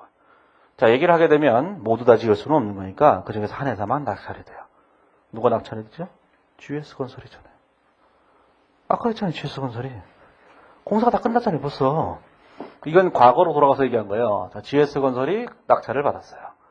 그러면 GS건설이 설계도 만들고 이러는데 돈 들어갔을 거 아니겠어요? 그걸 수주비라고 한다. 그런 얘기예요. 그러면 그 수주비는 얘네들은 안 들어갔겠어요? 얘네들도 들어가죠. 얘네들도 설계도 만드는데 돈 들어간다고 똑같이. 그러면 수주비라고 하는 것은 이렇게 된 거죠. 자, 낙찰을 받은 GS건설에서 발생한 수주비도 있고 여기서 발생한 수주비도 있는 거예요. 자, 그런데 문제는 대우나 현대건설이나 SK건설에서 발생한 수주비는 얘네들은 낙찰을 못 받았기 때문에 건설을 할 수가 없어요. 자기는 앞으로 수익이 없는 거예요. 수익이 없으니까 수주비는 발생하자마자 다 비용 처리하면 돼요. 그렇죠? 그래서 이제 거기다 기준에서는 뭐라고 되어 있냐면은 이런 얘기가 되어 있는데 이런 걸 이제 건설계약 전 지출이라고 하는 건데 건설을 시작하기 전에 지출이 있는 거예요. 자, 건설을 시작하기 전에 있는 지출은 수주를 한다고 해서 땅을 파고 있는 건 아니니까 저는 진행률 계산에 포함해서 안 된다. 그런 뜻을 얘기하는 거죠. 자, 그래서 그 밑에 보시면 뭐라고 했냐면은 거기 동그라미 1번, 동그라미 2번, 동그라미 3번 개별적으로 식별이 가능하고 동그라미 2번 신뢰성의 특정을 할 수 있고 계약의 체결 가능성이 높은 경우 이 세 가지 경우에만 계약원가다. 그런 뜻이에요. 그럼 세 가지 경우가 아니면 계약원가가 아니라는 뜻이에요. 세 가지 경우가 아니라는 건 뭐예요? 세 가지 경우가 아니라는 거는 낙찰받지 못했다. 그런 뜻이에요. 그렇죠? 계약의 체결 가능성이 높지 않다는 얘기는 무슨 얘기예요? 계약을 못했다. 그런 뜻이에요. 계약을 못하면은 이 관련된 수익이라는 게 존재하지 않으니까 얘는 계약원가가 아니라는 거예요. 계약원가가 아니라는 건 뭐예요? 다 비용 처리한다. 그런 뜻이에요. 그런데 낙찰을 받았다. 그러면 얘는 뭐예요? 얘는 계약원가다. 그런 얘기죠. 자, 그럼 계약원가라면 그 다음에 무슨 생각을 해야 되느냐? 진행률 계산에 포함할 것인가를 생각하셔야 돼요. 근데 진행률 계산에 포함하는 거는 국제기준에서는 실제 수행한 것만 포함하도록 했어요. 근데 낙찰을 받기 위해서 설계도 만들고 이런 것이 공사를 한 건 아니거든요. 입찰 서류를 만든 게 실제로 땅 파고 공사한 게 아니기 때문에 진행률 계산에 포함하면 안 된다고요. 그래서 수주비는 진행률 계산에 포함하면 안 되지. 그래서 거기 그림 5-7을 보시면 공사 기간 중에 발생하는 게 있고 공사 기간 외에 발생하는 것들이 있잖아요. 공사 기간 외에 발생하는 것은 공사를 한 게 아니죠. 그렇죠? 그러니까 수주비라고 하는 것은 공사를 하기 전에 발생한 거예요. 그렇죠? 그런 공사원가 아니에요. 그래서 진행률 계산에 포함하면 안 되는 거죠. 자, 그래서 225페이지에 보면 자, 얘를 어떻게 처리할 것인가라는 생각을 해보셔야 돼요. 자, 그러면 그림 5-8을 보시면서 이런 생각을 해야 되죠. 자, 그러면 이 수주비가 계약원가라면 이런 생각을 해보셔야 돼요. 자, 수주비가 계약원가라면 자, 전체적인 자, 계약 수익이 있어요. 계약 금액. 자, 계약 금액이 이렇게 되어 있겠죠? 계약 금액이. 그렇죠? 자, 그다음에 계약 원가라는 게 있을 거예요. 계약 원가. 거기 그림에 있는 것처럼 얘기하면 자, 그림을 기억해 보시면 돼요. 거기 계약 원가가 이만큼이겠죠? 자, 이 계약 원가에 수주비를 포함시키는 거예요. 하지만 수주비는 진행 계산에 포함시키지는 않아요. 자, 그러면 여기 수주비가 여기 있었어요. 자, 수주비가 이만큼 있겠죠. 자, 수주비가 있죠. 수주비. 자, 우리가 진행률을 어떻게 계산했냐면 진행률은 요것만 갖고 진행률을 계산한 거예요. 그러면 이것만 갖고 진행률을 계산했을 때 전체 50%가 진행률이라고 생각한다면 이만큼이 발생했을 거라고요. 이렇게. 그걸 가지고 진행률을 50%라고 계산을 했어요. 자, 진행률을 일단 50%라고 계산해 놓고 나면 뭐가 되겠죠? 자, 전체 금액의 50%를 원가로 보내죠. 이렇게. 그렇죠? 그러면 계약 금액에서도 전체 50%를 수익으로 이렇게 인식하는 거죠. 자, 그러면 전체 수익은 얘고 전체 원가는 이거 두 개예요. 근데 수익으로 인식한 금액은 얘고 원가로 인식할 금액은 얘하고 얘가 있거든요. 근데 이 중에서 이 금액을 전체를 다 원가로 인식하게 되면 대응이 안 맞잖아요. 제일 중요한 게 뭐냐면 대응이라고. 1:1 대응. 그럼 1:1 되게 되려면 똑같이 50%, 50%, 50% 이렇게 돼야지 대응이 되잖아요. 그렇죠? 그래서 수주비를 진행률에 따라서 이렇게 보내는 거예요. 예? 자, 그러면 이제 어떻게 될 거냐면은 이렇게 되겠죠. 이런 간단한 예를 하나 생각해 보시면 돼요. 자, 진행률이 30%라고 해보세요. 그러면 여기다 계약 금액이 있는데, 자, 계약 금액이 100원이라고 생각해 보고, 그 다음에, 자, 총 계약 원가가 얼마냐면은, 총 계약 원가가 80원이라고 해보고, 자, 수주비가 10원이 발생했다고 해보세요. 그러면 전체적으로 이익이 10원이겠죠. 그러면 과정적으로 어떻게 하는 게 맞겠어요? 얘가 진행률에 따라서 30원 이렇게 인식되는 게 맞겠죠? 얘도 진행률에 따라서 24원이 되는 게 맞겠죠? 24를 80으로 나눠서 30%가 된 거니까. 그러면 이 10원이라고 하는 것만 여기다 달랑 전부 다 10원을 다 비용 처리하게 되면 수익비용 대응이 안 되는 거예요. 따라서 얘도 뭐가 돼요? 얘도 똑같이 진행률에 따라서 3원 이렇게 하는 거죠. 그러면 정확하게 전체 계약이익 중에서 3%는 3원이 이익으로 딱 계산되는 거예요. 언제나 모든 건 다 똑같아요. 자, 계약 금액은 진행률에 따라, 계약 원가도 진행률에 따라, 계약 원가에 포함되든 안 포함되든 간에 진행률에 따라 이게 대응이 적절하게 되는 거예요. 그렇죠? 항상 대응을 생각하셔갖고, 자, 그래서 자 225페이지에 오면, 하지만 이 수주비는 언제 발생하냐면 계약을 시작하기 전에 발생했으니까 발생하자마자 일단 자산으로 처리하는 거야. 선급 계약 원가라고. 그리고 난 다음에 나중에 얘가 공사를 할 때마다 미성공사로 이렇게 대체해 주면 돼요. 자, 예제 2번을 보시면, 예제 2번을 보면 수주비가 있는데, 자, 그걸 이제 해보세요. 자, 예제 2번을 보시면, 자, 어떻게 되냐면, 이렇게 되는 거예요. 거기 보시면 225페이지에 오면은, 자, 진행률을 계산하시면 되는데, 자, 2009년과 2010년에, 자, 이제 진행률을 계산해 보세요. 첫 번째, 누적 계약 원가. 자, 두 번째, 자, 총 계약 원가 이렇게 써보죠. 이렇게 진행률을 써보세요. 자, 225페이지에 보시면 가로 2번에 보면 누적 발생 계약 원가는 32만 원이고 다음 연도에 82만 원이에요. 얘가 32만 원이고 다음 연도는 82만 원이죠. 자, 총 계약 원가가 얼마냐면 80만 원이고 자, 82만 원이에요. 82만 원 이렇게 돼 있어요. 자, 그러면 요걸 이제 이렇게 돼 있어요. 이렇게. 그러면 이제 이걸 진행률에 따라서 이제 진행률을 계산해야 되는데, 진행률을 계산해 보시면 요게 40%고 요게 100% 이렇게 됐겠죠, 진행률이. 자, 그런데 거기 보시면, 자, 수주비라고 하는 그 가로 1번에 보면은 견적서 작성 비용 등으로 10만 원이 지출됐다는데 그게 수주비예요. 그 수주비에 대해서는 우리는 시험에서는 언제나 계약 원가의 일부인 것만 시험에 나와요. 한 방상 얘만 시험에 나온다고, 얘만. 수주비가 얘가 나오면 계약을 못 했잖아요. 그럼 건설 계약 문제가 안 된다고요. 그러니까 반드시 계약을 체결한 것만 시험에 내는 거예요, 수주비는. 그러면 계약을 체결한 것만 내는 거예요, 무조건. 그러면 이제 이렇게 됐죠. 그런데 그 10만 원은 진행률 계산에 포함해서 안 되는 거예요. 공사한 게 아니기 때문에. 진행률 계산에 포함하지 않기 때문에 이렇게 되고 있는 거예요, 이게. 자, 그리고 난 다음에 뭘 해야겠어요? 자, 문제에서 공사 수익과 공사 원가를 계산하면 되잖아요. 자, 계약 수익과 계약 원가를, 계약 수익과, 자, 계약 원가를 이렇게 계산하시면 되죠. 자, 계약 수익을 어떻게 계산하면 돼요? 전체 금액 곱하기 진행률. 자, 계약 금액이 100만 원이니까, 자, 100만 원에다가 진행률 곱해보시면 이게 40만 원이 되겠죠? 그 다음에 여기다가 진행률을 곱해보세요. 그러면 100만 원이 되는데, 계약 금액이 안 바뀌었으니까 차이로 계산해보시면 얼마가 되겠어요? 이게? 60만 원 이렇게 되겠죠? 이렇게? 자, 계약 원가를 써보세요. 계약 원가는 원가 기준으로 진행률을 계산하게 되면 단기 발생 원가를 쓴 거랑 똑같다는 얘기 됐으니까, 여기는 32만 원이 되겠죠? 여기는 얼마 돼요? 여기는 50만 원이 되겠죠? 이렇게. 자, 근데 계약 원가는 뭐가 있어요? 수주비가 있다고요. 자, 수주비도 진행률에 따라서 보내야지만 대응이 적절하게 되는 거잖아요. 그래서 수주비가 얼마가 됐어요? 자, 수주비가 10만 원이었으니까 10만 원 중에 40%를 이렇게 인식하는 거죠. 4만 원. 자, 나머지를 여기다 이렇게 인식하는 거예요. 6만 원. 그러면 여기다 계약 원가가 계산되겠죠.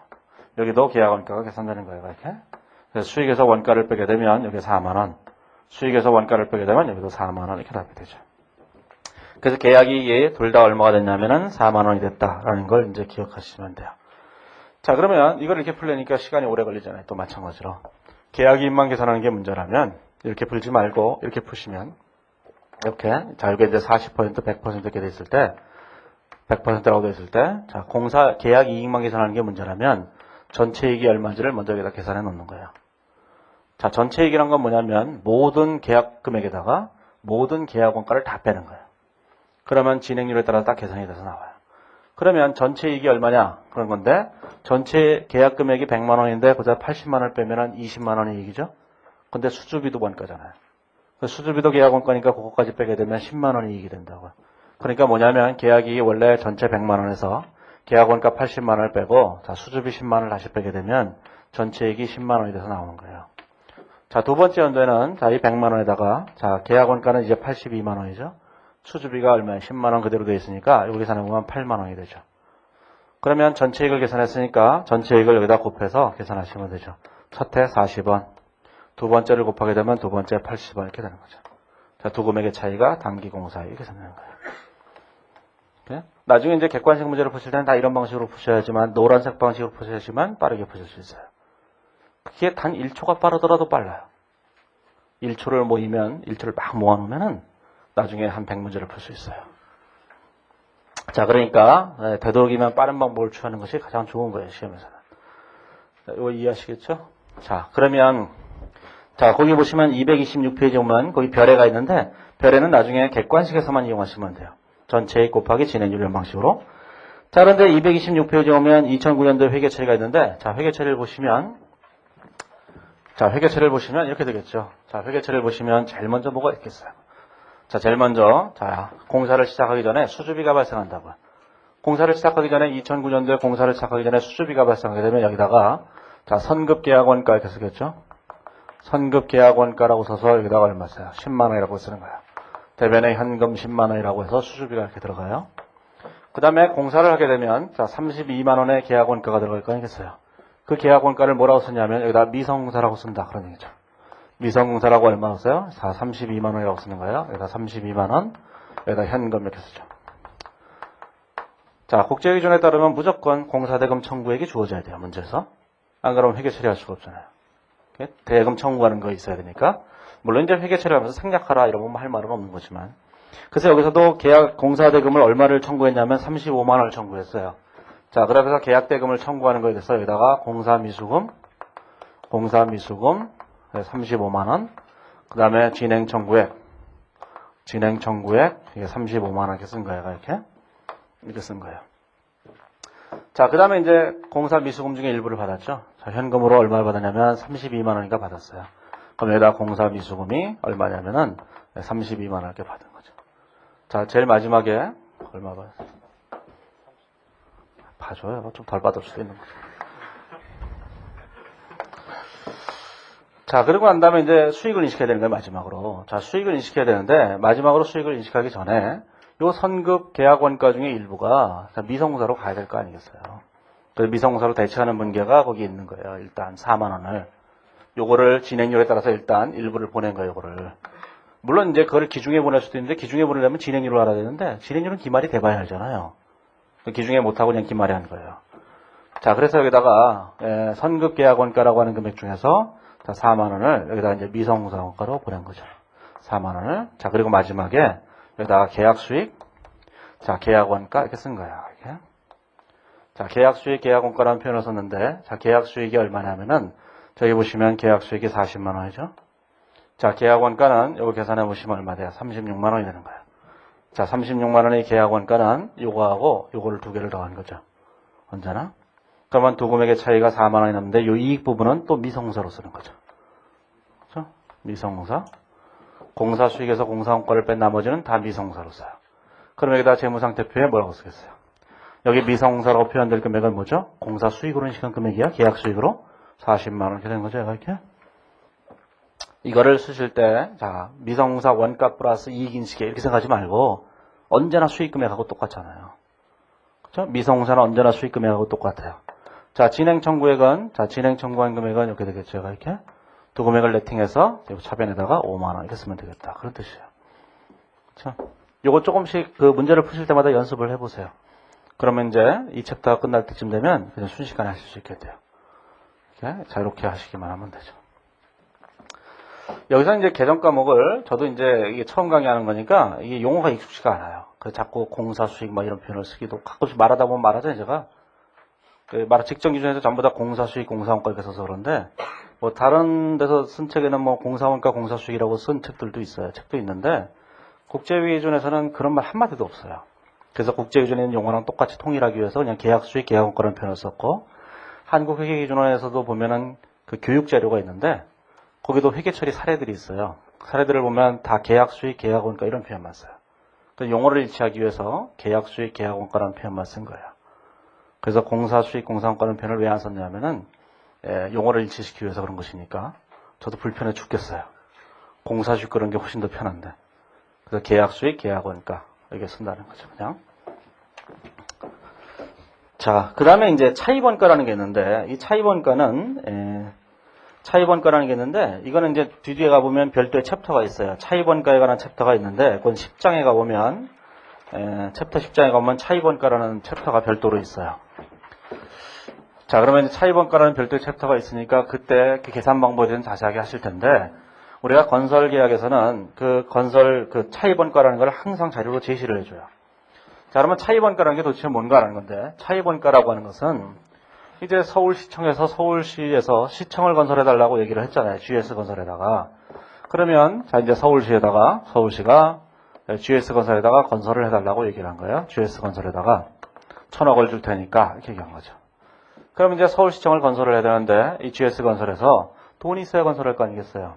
그래서 서울시로부터 돈을 달라고 요구를 했다고요. 근데 서울시에서 예산이 없다고 내년에 주겠다는 거예요.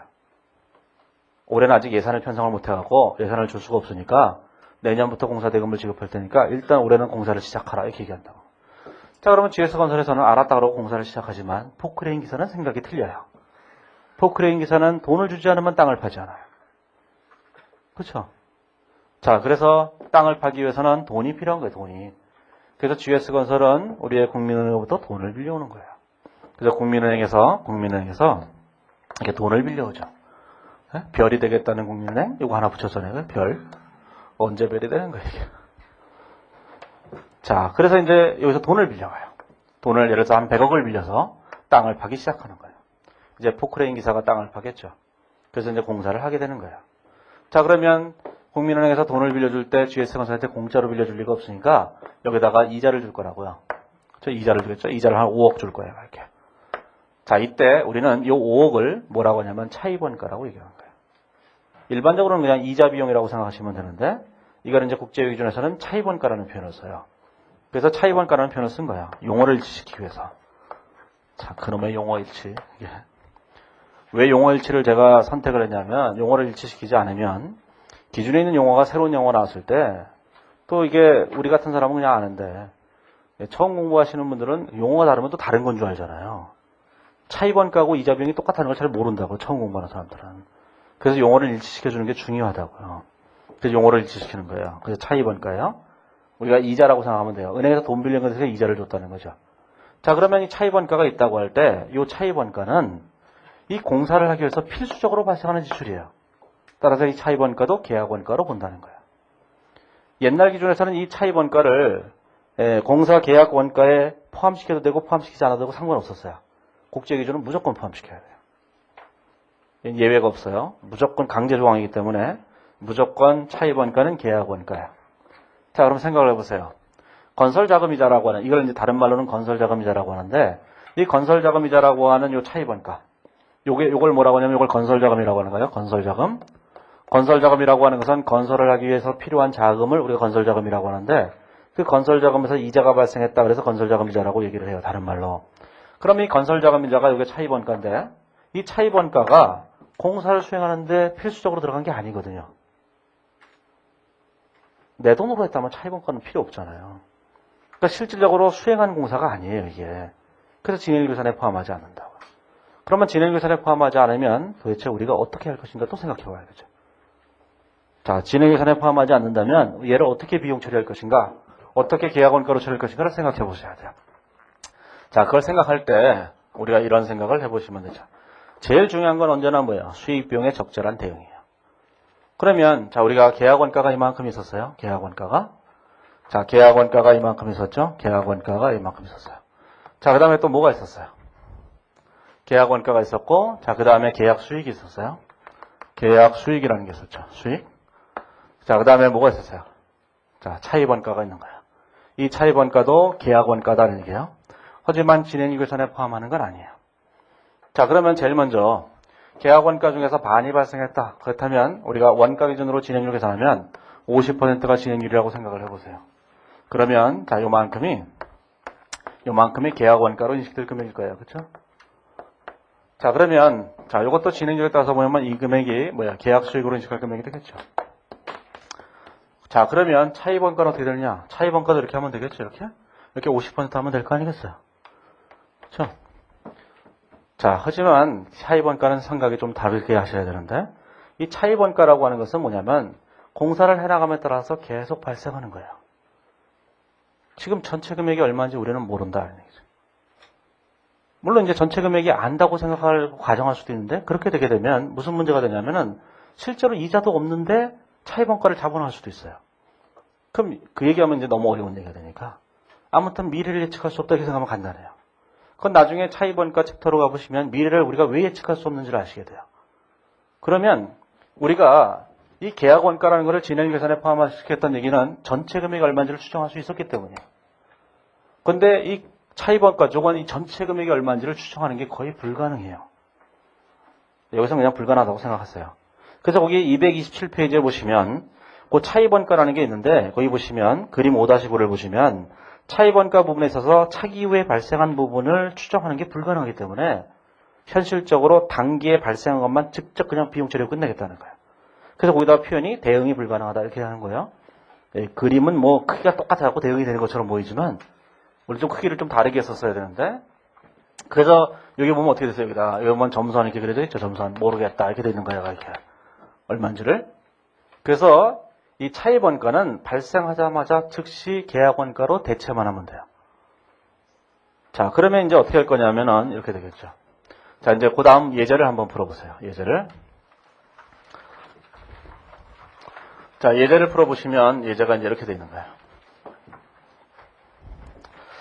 자, 이제 228페이지를 보시면, 자, 예제 3번을 보시면, 자, 4월 1일 날 항만건설공사를 100만 원에 수주했는데 준공 예정일은 2010년 11월 30일이다. 계약원가에 포함되는 차입원가는 다음과 같았다. 2009년, 2010년 이렇게 돼 있죠. 자, 가로 2번에 보면 항만건설공사와 관련하여 발생한 누적 발생 계약원가와 추정 총계약원가의 추정액은 다음과 같다. 이들 계약원가에는 차입원가가 포함되어 있지 않다. 이렇게 돼 있어요. 자, 그러면 거기 보시면은 차입원가는 포함되지 않았으니까 2009년과 2010년에 이제 원가를 계산하시면 되죠. 원가가 32만원, 90만원 이렇게 됐어요. 32만원, 90만원. 자, 그 다음에 추정 총계약원가가 80만원, 90만원 이렇게 되죠. 90만원 이렇게 되는 거예요. 자, 그러면 이게 40%고, 이게 100% 이렇게 되죠. 자, 이제 수익으로 인식할 금액을 계산해 보세요. 자, 수익은, 자, 도급 금액이 100만원이니까, 이게 40만원, 여기 60만원 이렇게 되겠죠. 그 차이로. 자, 두 번째 원가가 있어요. 차입원가를 제외한 금액을 계산해 보면, 차입원가를 제외하면 여기 얼마예요? 32만원 이렇게 되는 거예요. 차입원가를 제외하면 얘가 58만원 이렇게 되겠죠. 여기다가 차입원가를 별도로 계약원가로 보내기만 하면 돼요. 자, 차입원가가 얼마가 발생했다고 얘기했냐면 가로 1번에 보면 여기 2만원이 발생했다고 얘기하고 여기는 만원이 발생했다고 얘기를 하잖아요. 이렇게. 자, 그러면 여기 얼마가 되겠어요? 2만원 이렇게 되겠죠. 요만큼이 단기 계약원가다 이런 얘기예요. 여기는 여기다가 만원을 더하면 그게 단기 계약원가예요. 자, 이런 생각을 해보세요. 자, 이걸 만약에 이렇게 했더라면 아까 얘기했던 것처럼 수주비와 마찬가지로 진행률에 따라서 보낸다고 생각했더라면 이게 엉망이 돼버려요. 예? 실제로 예를 들자면 20원과 10원이 있는데 전체적으로 30원이잖아요. 30원. 전체적으로 30원이 있는데 이 중에서 40%를 보내겠다. 그러면 12원을 보낸 거죠. 12원을. 12원을 보낸 건 좋아요. 뭐 얘기하면 더 어려워질 수 있는데. 12원을 보낸 건 좋은데 그럼 나머지 금액은 어떻게 할 거냐는 거죠.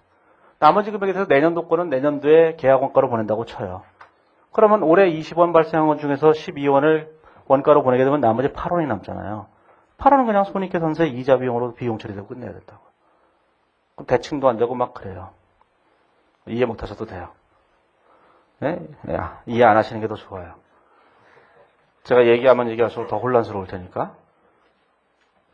계약원가 중에서 이 차입원가는 진행유산에 절대로 포함시켜서는 안 되고 또 진행률에 따라서 보낼 수도 없기 때문에 발생할 때마다 그냥 비용 처리한다 이렇게 생각하시면 돼요. 자, 그래서 이제 여기까지 가면 이익을 계산하겠죠, 이익을. 자, 이익을 계산하는데, 자, 이제 이렇게 계산하시면 돼요. 자, 그럼 회계 처리를 해보세요. 자, 제일 먼저, 거기 보시면 229페이지에 가보시면은, 229페이지에 오면은, 자, 계약원가가 발생했죠. 차변의 미성공사, 대변의 현금. 이거 아실 거예요? 그 다음에 차입원가가 발생했죠. 차변의 이자비용, 대변의 현금 해갖고 차입원가가 발생한 거예요. 국민은행에 이자 줬다, 이런 얘기예요. 자, 그리고 나면은, 자, 이렇게 되겠죠.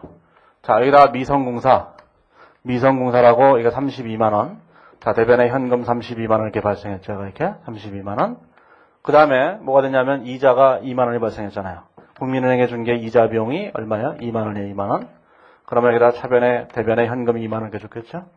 자, 이제 결산이 되게 되면 요 이자 비용이라는 것이 여기 있는 계약 원가라는 걸 알게 됐다는 거예요. 그 기말에 가봐야 알아요. 그 나중에 계약 그 차입 원가를 어떻게 잡아나는지를 계산해 보면 그때 아실 수 있는데 기말에 가봐야만 얼마인지 알 수 있다고. 그러면 요 이자 비용이 실제로 2만 원이 발생한 건 아닐 거예요. 이자 비용은 2만 원보다 훨씬 더 많은 금액이에요.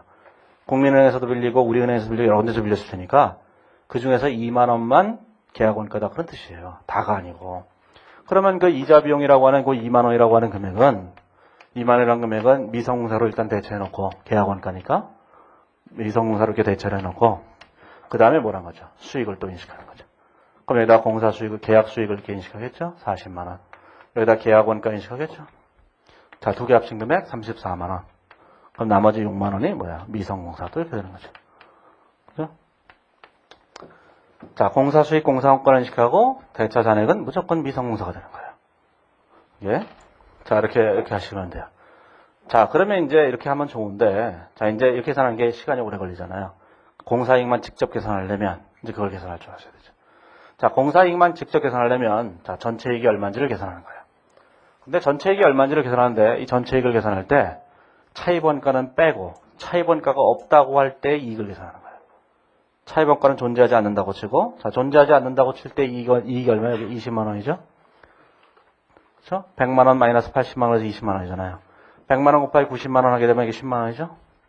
100만 원에서 90만 원 빼게 되면 요 두 개를 이렇게 곱해보세요. 요 8만 원의 이익이죠? 곱하면 10만 원의 이익이죠? 자, 그러면, 자, 요때 이익이 얼마냐면 요때 이익이 8만 원이에요. 요 두 금액의 차이가 다음 연도 이익이에요. 이게 2만 원이에요.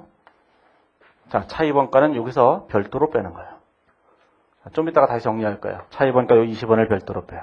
그러면 이익이 6만 원이죠. 여기도 차입원가 10원을 이렇게 별도로 빼요. 그러면 이익이 얼마가 돼요? 이익이 10원이 되죠. 별도로 빼는 거죠. 자, 이건 좀 이따가 얘기할 거예요. 다시. 한꺼번에 다시 정리를 해야 되니까. 그게 이제 그 차입원가예요. 자, 그 다음에 이제 가로 3번에 보면 하자보수 예상액이라는 게 있는데, 자, 이 하자보수 예상액이라고 하는 것은, 자, 지금 이제 이렇게 된 거예요. 우리가 일반적으로 건설을 하게 되면 건설을 이렇게 하는 거죠. 이제 GS건설이, 자, 이제 서울시청을 이 기간 동안에 건설을 하면서, 이때 재료원가, 자, 노무원가, 이런 것들이 발생했던 거예요, 이렇게. 자, 이런 것들은 일반적으로 다 진행유계산에 다 포함하는 것들이에요. 자, 그런데 공사를 시작하기 전에 발생한 원가가 있었다는 거죠. 이게 수주비예요. 수주비죠. 이게 있었다는 거죠. 이게 첫 번째. 자, 공사를 하면서 발생한 게 있었어요. 이게 차입원가다는 얘기예요. 차입원가는 공사를 하면서 발생한 거예요. 이렇게. 자, 그런데 지금 얘기하는 하자보수 예상액은 뭘 말하는 거냐면 공사가 끝나고 난 다음에 그 다음에 발생하는 원가예요. 그게 하자보수 예상액이에요. 일반 기업의 입장에서 볼 때는 뭐가 되는 거냐면은 그냥 AS 비용을 말하는 건데 건설회사에서는 이걸 하자보수라고 한다고요. 우리가 아파트에 새롭게 입주를 하게 되면 아파트를 건설하고 난 다음부터 한 3년 동안 계속 하자보수만 해요. 더럽게 안 고쳐져요. 뭐 벽에 막 금 가고 막 이래요. 그러면 아저씨들이 와서 지우개로 지워주기도 하고 막 이래요. 그러면 아이 괜찮구나 이러고 갔다 오면 좀 이따 보면 또 금이 또 가죠. 그러면 이게 AS가 절대로 안 돼요. 완벽하게 안 돼요. 그래서 이제 이 건설에서도 지치고 아파트 주민도 지쳐요. 그래서 일괄 타결을 해요. 마지막 3년쯤 되는 해에 마지막 일괄 타결을 해요. 색칠 다시 해주세요. 이러고 끝낸다고요. 그러니까 아파트가 3년 지나면 또 때도 타고 그러니까 자, 색칠 다시 해주세요. 전부 다. 그리고 이제 AS 없었던 걸로 합시다. 다 해준 걸로. 악수 그러고 딱 끝내는 거예요. 일괄 타결이죠. 마지막. 자, 힐러리가 우리나라에 오는 거랑 비슷한 거예요. 북핵 일괄 타결하기 위해서. 우리는 몰랐는데 저기 외국에서는 우리나라 전쟁 나는 줄 안대요. 외국에서 저한테 전화 왔어요. 아니, 오바마가 전화했어요. 바로 화를 내면서 전화했어. 전쟁 안 났어. 끊어버렸어요. 그러니까 이제 아무튼 간에 이제 하자보수 있는 거죠, 마지막에. 그럼 이 하자보수를 어떻게 할 거냐라는 거예요, 지금. 하자보수를. 하자보수 예상액은 공사가 끝나고 난 다음에 발생하는 거예요. 이것도 계약원가로 처리하기로 했다. 그런 얘기예요. 계약원가로. 자, 이걸 계약원가로 처리하기로 했어요. 자, 그러면 계약원가로 처리한다고 할 때 이 하자보수 예상액이 진행일 계산에 포함해야 될 것인가 라는 거예요. 근데 하자보수라는 것은 공사가 끝나고 난 다음에 공사를 하는 거잖아요. 근데 실제로 공사를 하는 거 아니죠. 실제 공사하는 거 아니에요. 그게 진행일 계산에 포함해서 안 된다 이렇게 얘기하는 거예요. 현행 우리나라 기준까지는 얘를 진행일 계산에 포함한다 이렇게 돼 있다고요. 국제기준은 포함하지 않는다는 거예요. 물론 명쾌한 얘기는 없어요. 그래서 원용되는 게 뭐예요? 공인회계사에서 나온 얘기했잖아요. 그 각 팀의 리더들, 빅4의 리더들이 모여서 만든 IFRS 적용 매뉴얼, 우리는 리더다 이러고 하나 있잖아요. 예? 여기에 보면은 뭐냐면 하자보수 예상액은 진행예산에 포함해서 안 된다 이렇게 되는 거예요. 그래서 진행예산에서는 포함하지 않는 거예요. 자, 진행예산에 포함하지 않으면 그 다음에 어떻게 할 것인가 이런 생각을 하셔야 되죠. 그래서 사람들이 따질까봐 제일 밑에 각조 16번에 근거를 달아놨잖아요. 한국공인회계사회 IFRS 적용 매뉴얼 304페이지 2008년도 책은 구할 수 없어요. 절판됐기 때문에. 예? 제가 복사본만 갖고 있어요. 저도 그 원판을 살 수가 없어갖고 남이 갖고 있는 거 복사했어요. 예? 예, 거기 보면은 이제 진행예산에 포함해서 안 된다 이렇게 되는 거예요. 그러면 진행예산에 포함해서 안 되죠. 그러면 진행예산에 포함하지 않으면 진행료를 포함할 수가 없잖아요. 공사 끝난 다음에 지우개로 이렇게 지워주고 있는데 그걸 어떻게 하겠어요. 자, 그러면 여기서 이제 무슨 문제가 되겠어요. 자, 이제 또 수익비용 대응이 또 결부되는 거예요. 자, 수익비용 대응이 될 때, 자, 계약원가가 이만큼이죠. 하자보수 예상액을 뺀 계약원가요. 그 다음에 여기다가 뭐가 되어 있냐면, 자, 공사수 계약 수익이 있는 거예요. 그 다음에 하자보수 예상액이 있죠. 하자보수 예상액이 있는 거예요. 그러면 여기는 그냥 일반적인 계약원가죠. 자, 계약 수익이죠. 여기 하자보수 예상액이에요. 이제 이쪽은 지긋지긋하죠. 그렇죠? 전체 50% 그러면 이만큼이 계약원가죠. 50%가 계약원가죠. 자, 하자보수 예상액은 언제 발생해요? 공사가 끝난 다음에 이때 발생할 거예요. 이때 발생하는데 계약원가를 이때 계약원가를 인식하게 되면 뭐가 돼요? 수익은 없는데 원가만 인식하잖아요. 계약원가라는 얘기는 무슨 뜻이에요? 계약원가라는 얘기는 얘를 수익을 인식할 때 원가를 인식한다. 그게 계약원가예요. 그러면 계약원가를 어떻게 인식해야 되겠어요? 진행률에 따라서 보내야 되죠. 진행률에 따라서 보내지 않는다면 무슨 문제가 돼요? 우리 혹시 옛날 기준을 기억하신다면 바로 직전 기준을 공부하셨다면 하자보수 예상은 완성연도에 한꺼번에 계약원가로 처리한다 이렇게 돼 있다고. 그러면 어떻게 돼요? 마지막 해이만 확 줄어들어요. 이게 생각이 안 나죠. 손익계산서에서 얘기하는 것의 가장 중점은 뭐냐? 수익비용의 적절한 대응이에요. 대응인데, 자, 3년이라고 해서 3년. 3년이 너무 길면 2년이라고 했어요. 자, 진행률이 그냥 딱 끊어서 50%, 100% 이렇게 생각해보세요. 자, 그러면 계약 수익이 100억이에요. 100억. 100원, 이렇게. 그 다음에 계약 원가가 80원이에요. 하자보수 예상액이 10원이에요. 이렇게. 그러면, 자, 요거에 대해서 진행률에 따라서 이게 50원 이렇게 보내겠죠. 그럼 나머지 50원이 이때겠죠. 그렇죠? 자, 계약 원가는 이때가 얼마였어요? 이때가 40원이겠죠? 이때도 40원이겠죠. 그렇죠? 이 하자보수 예상액을 진행률 산정에 만약에 포함하지 않는다면, 진행 산정에 포함하지 않는데 얘를 계약 원가로 보내야 되는데, 얘를 만약에 마지막 회계연도에 완성연도에 그냥 10원을 딱 보내버린다면, 네? 수익비용 대응이 적절하게 안 되잖아요. 이해하시겠죠? 그래서 우리나라 건설계약에 관한 기준서, 현행 우리나라 기준에서 2004년도인가 그 건설형 공사계약에 관한 기준서를 만들 때도 그 하자보수 예상액을 진행률에 따라서 이렇게 배분하자 이런 안을 제시한 사람들이 있었어요. 그건 어떤 방법이었냐면은 진행률에서 아예 빼버리고 진행률에 따라서 각 회계연도로 이렇게 배분하자. 그런데 그런 소리는 우리가 듣지 않았다. 그러니까 이제 현행 우리나라 기준에 있어요. 그런 의견을 내는 사람도 있었지만 우리는 그냥 못 들은 척했다. 그렇죠? 원래 2004년도에 국제기준, 우리 2004년도에 건설용사계약 기준서를 만들 때, 우리나라 현행 기준을 만들 때, 국제기준을 그대로 도입해서, 아까 했던 그 진행청구액, 이런 거 회계 처리하려고 그랬다고요. 이렇게 하자는 사람들도 있었는데, 무시해버렸어요, 그때도.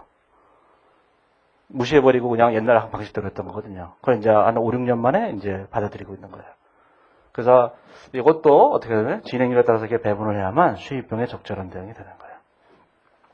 그래서 하자보수 예상액은 진행률 계산에 포함해서는 안 되고 진행률에 따라서 배분하는 거예요. 자, 그러면 진행률에 따라서 배분한다는 점에서 뭐하고 똑같죠? 수주비하고 똑같은 거예요. 근데 수주비는 어떻게 돼요? 수주비는 이미 이때 발생한 걸 배분하는 거예요. 근데 얘는 발생하지도 않은 걸 배분하는 거예요. 그러면 얘는 선급계약원가로 처리했던 금액을 미성공사로 계속 대체해가면 되겠죠. 이렇게? 얘는 계상도 안 한 걸 계상해야 되는 거예요. 그럼 얘는 앞으로 계상해가면서 계속 미성공사로 대체해가면 되는 거예요. 자, 그걸 이제 회계 처리해 보시면 돼요. 자, 뒤로 넘어가 보시면 231페이지를 한번 잠깐 보시면, 자, 회계 처리는 제가 좀 이따가 설명을 드리고, 자, 231페이지에 보시면, 예제 4번을 보시면, 자, 예제 4번을 보면은, 가로 1번에 A사는 2009년 3월 4일 도로건설공사를 100만원에 수주를 했다. 그런데 준공 예정일은 2010년 10월 30일이다. 건설계약에 따르면 A사는 공사 종료 2년 이내 하자가 발생하면 무상으로 보수를 해야 되는데 하자 보수 예상액은 2만원, 3만원으로 추정됐다. 그런 얘기예요. 그러니까 2009년도에는 2만원일 거라고 추정을 했는데 2010년이 되니까 3만원일 거라고 추정을 바꿔버린 거예요. 하자 보수 예상액 자체를. 자꾸 바꿀 수 있죠. 물가가 상승하고 막 이러면은 바꿀 수 있는 거예요. 자, 그러면 계약원가 자료가 거기 가로 2번에 있으니까 이렇게 돼 있어요. 자, 가로 2번에 따르면 계약원가 자료가 얼마 됐냐면 거기에 2009년과 2010년 이렇게 되는데 2009년과 2010년에 이렇게 됐어요. 2009년도에 누적 발생 계약원가가 여기 32만원, 여기 82만원 이렇게 됐어요. 자, 그 다음에 추정 총 계약원가가 80만원, 82만원 이렇게 됐죠. 80만원, 이게 82만원 이렇게 됐어요. 그러면 진행률이 여기 40%, 여기 100% 이렇게 되는 거예요.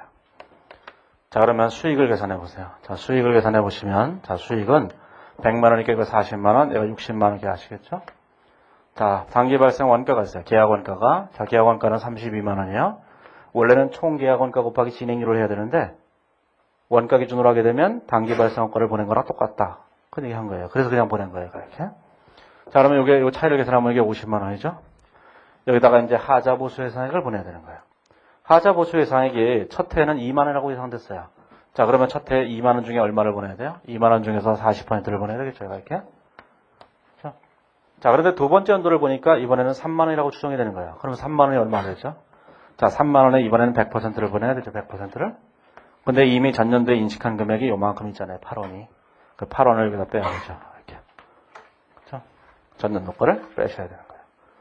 이게 금액이 자꾸 바뀌다 보니까 어쩔 수 없어요. 이게 누적 기준으로 하다 보니까. 자, 그러면 이제 얼마가 됐냐면은 뒤에 가보시면 32만 8천원, 52만 2천원 이렇게 됩니다.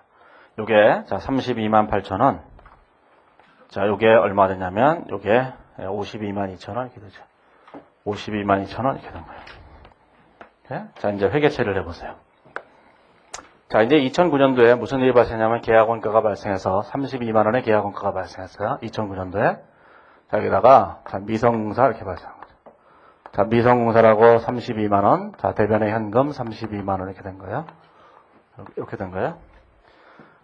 자, 그 다음에 이제 그 12월 30일이 됐어요. 여기는 뭐 청분이 뭐 이런 거 다 생략했으니까. 자, 12월 30일이 되니까 이제 하자보수 예상액 진행률도 다 계산이 됐으니까 하자보수 예상액이라고 하는 금액 8만원이 발생했잖아요. 그 8천원. 8천원이 발생했는데 그 8천원을 어디로 보내야 돼요? 미성공사로 보내야 된다고. 보내기 전에 일단 하자보수 예상액을 비용으로 이렇게 인식을 하셔야 돼요. 그러면 이거 얘를 처음부터 이렇게 하셔도 되는데 그러면 이제 하자보수 여기다 충당부채라는 개념 과목을 사용하셔야 돼요. 충당부채에 대해서 나중에 충당부채 쪽에서 하면 되는데 하자보수에 관해서는 충당부채를 계산해야 돼요. 무조건. 내년도 이후에 하자보수를 해줄 거기 때문에 거기서 충당금을 설정하는 거예요. 그 충당부채인데 이게 얼마냐면 이게 8천원이죠. 그 다음에 여기다가 이제 하자보수비라고 이렇게 쓰는 거예요. 하자보수비 8천원 이렇게 쓰는데 자, 실제로는 이 미성공사라는 계정이 뭐였어요? 재료비, 농업비, 제조관접비 쫙 있었다고 했잖아요. 그 수도 심한 계정 중에 하나예요. 하자보수비는. 그러니까 처음부터 쓸 때부터 차변의 미성공사, 대변의 하자보수 충당부채 계속 상관없어요. 그렇게 쓰게 되면 보기 별로 안 좋으니까 그냥 이렇게 분개를 했을 뿐이에요. 그냥. 그렇죠?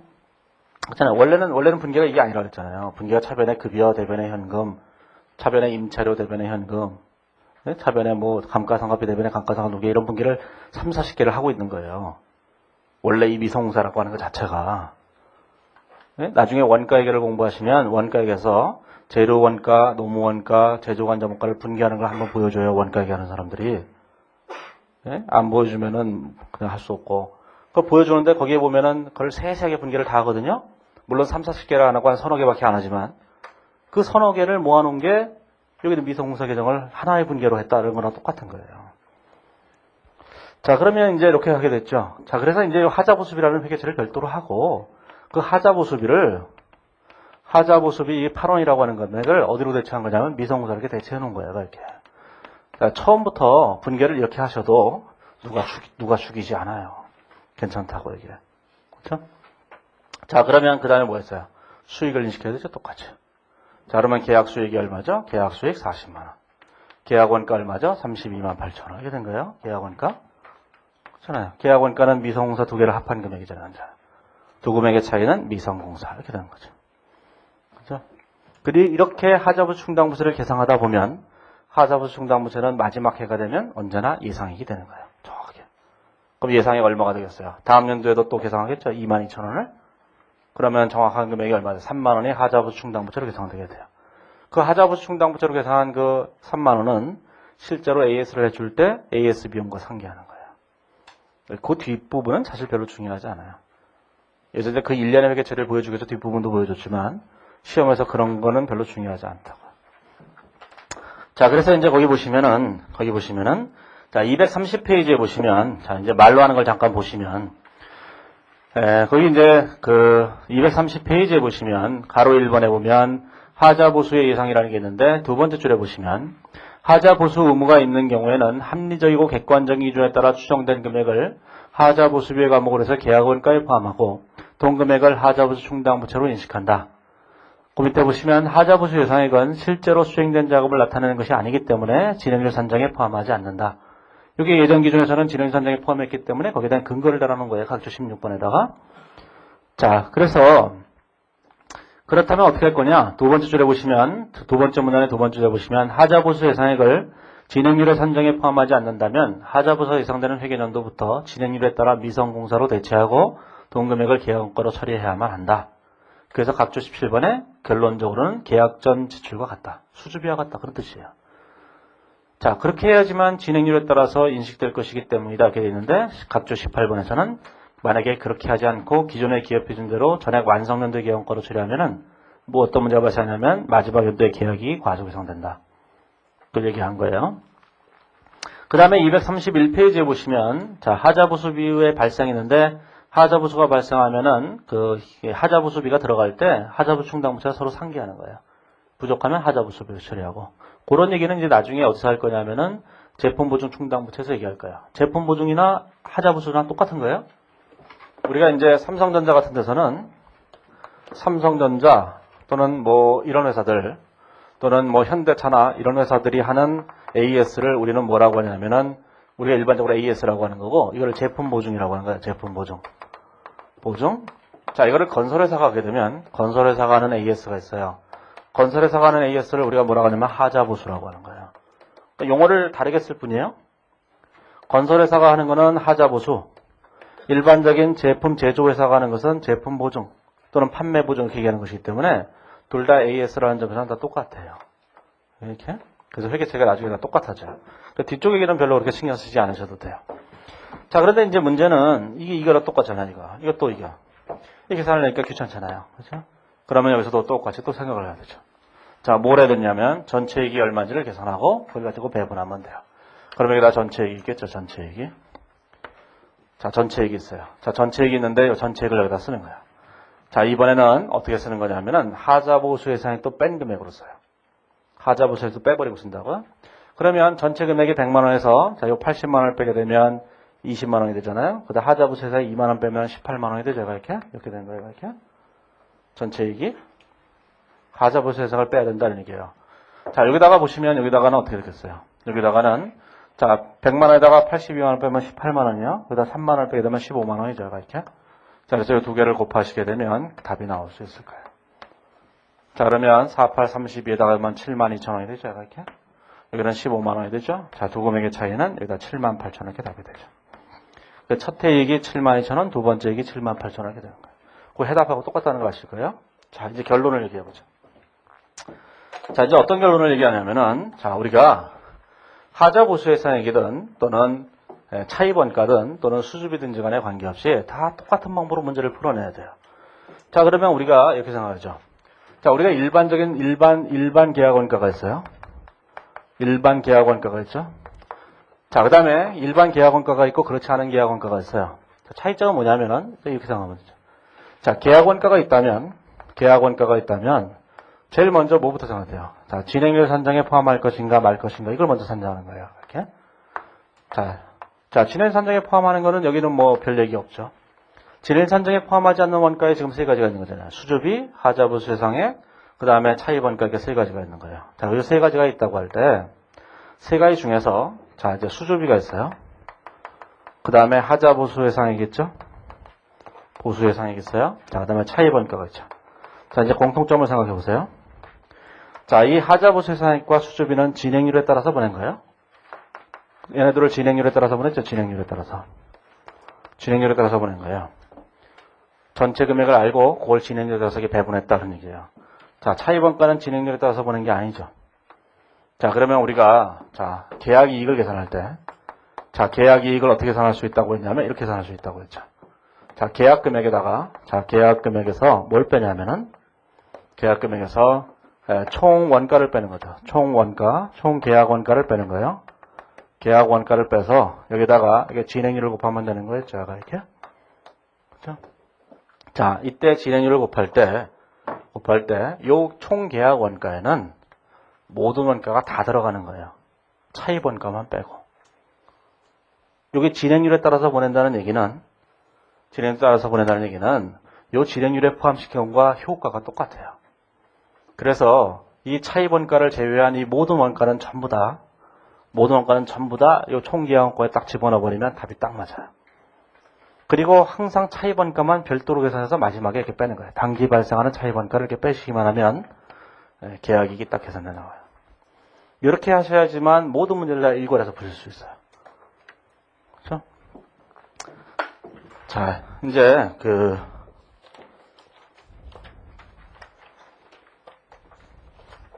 어딜 잠깐 보시면 되냐면은 거기 248페이지에 보시면 그 객관식 문제를 한번 잠깐 보세요. 객관식 문제를 한번 잠깐 보시면 주식회사 예림건설은 객관식 문제 1번 있는데 자, 주식회사 예림은 2009년도에 인식할 계약이익이 얼마나 이렇게 물어봤어요.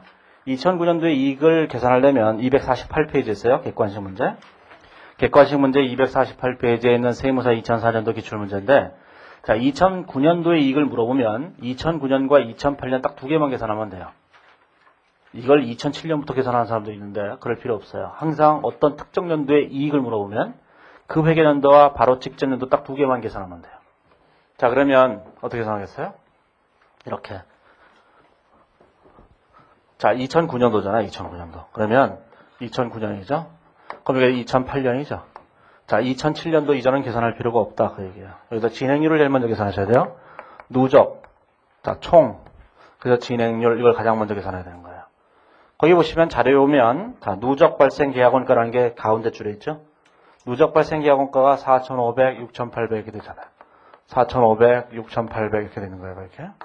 자, 총 계약원가가 얼마가 되냐면 거기 보시면 완성에 소요될 추가 계약원가가 주어져 있죠. 자, 앞으로 발생한 원가가 주어져 있다고요. 그게 얼마냐면 4,500이죠. 그럼 이게 4,500 플러스 4,500 이렇게 된 거예요. 여기는 6,800 플러스 1,700 이렇게 계산되는 거죠. 그러면 진행률을 계산해 보세요. 진행률을 계산해보면 얘가 50%, 얘가 계산해보면 80%가 이렇게 될 거예요. 맞는지 모르겠는데 아무튼 간에 답을 보면 되죠 그때. 자, 그러면 이제 80%가 되겠죠. 그러면 이거를 가지고 수익에서 원가를 빼는 방식으로 계산하려면 시간이 오래 걸린다고요. 어떻게 계산하냐?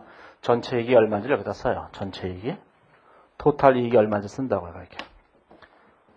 토탈 이익이. 자, 이 문제에서는 수주비도 없고 하자부 세산액도 없고 건설 차입원가도 없기 때문에 아무 상관이 없이 그냥 빼기만 하면 돼요. 그러면 10,000원에서 여기 있는 9,000원을 빼게 되면 1,000원이 되겠죠? 1,000원? 그렇죠? 여기 10,000원에다가 8,500원을 빼면 1,500원이 될 거 아니겠어요? 그렇죠? 자, 그러면 이익을 이렇게 곱하게 되면 얘가 500원의 이익이 되죠? 이걸 곱하게 되면 1,200원의 이익이 돼요. 이 이익이 뭐냐면은 누적 이익이에요. 그러면 2008년도 말까지 500원의 이익을 인식했는데 2009년도 말까지는 1,200원의 이익을 인식해야 되는 거니까 단기에 인식할 이익은 두 금액의 차이인 700원 이렇게 쓴다는 거예요. 그렇죠? 자, 수익에서 원가를 빼지 말고 무조건 전체 이익을 계산한 다음에 거기다 진행률을 곱해서 빼면 돼요. 자, 만약에 이 문제에서 하자 수주비가 문제 주어져 있다. 그러면 여기다 총 이익을 계산할 때 수주비를 하나 더 빼면 되죠. 하자부수 예상이 있다면 하자부수 예상을 한 번 더 빼면 돼요. 차이번가가 있다. 차이번가는 여기서 빼지 말고 다 계산한 결과를 계산한 다음에 거기다가 마지막으로 차이번가를 빼는 거예요. 그렇죠? 네, 그러면 이제 문제가 잘 풀릴 거예요. 자, 이게 이제 가장 기본적인 형태의 문제예요. 객관식에서. 하지만 더 많은 문제는 그 다음에 손실이라는 공사가 가장 많아요. 시험에서. 그 손실이라는 공사를 해보셔야 돼요. 자, 이제 손실이라는 공사가 이제 그 앞에 보시면 있는데 233페이지부터 있는데 자, 그거는 잠시 쉬었다가 얘기를 하죠.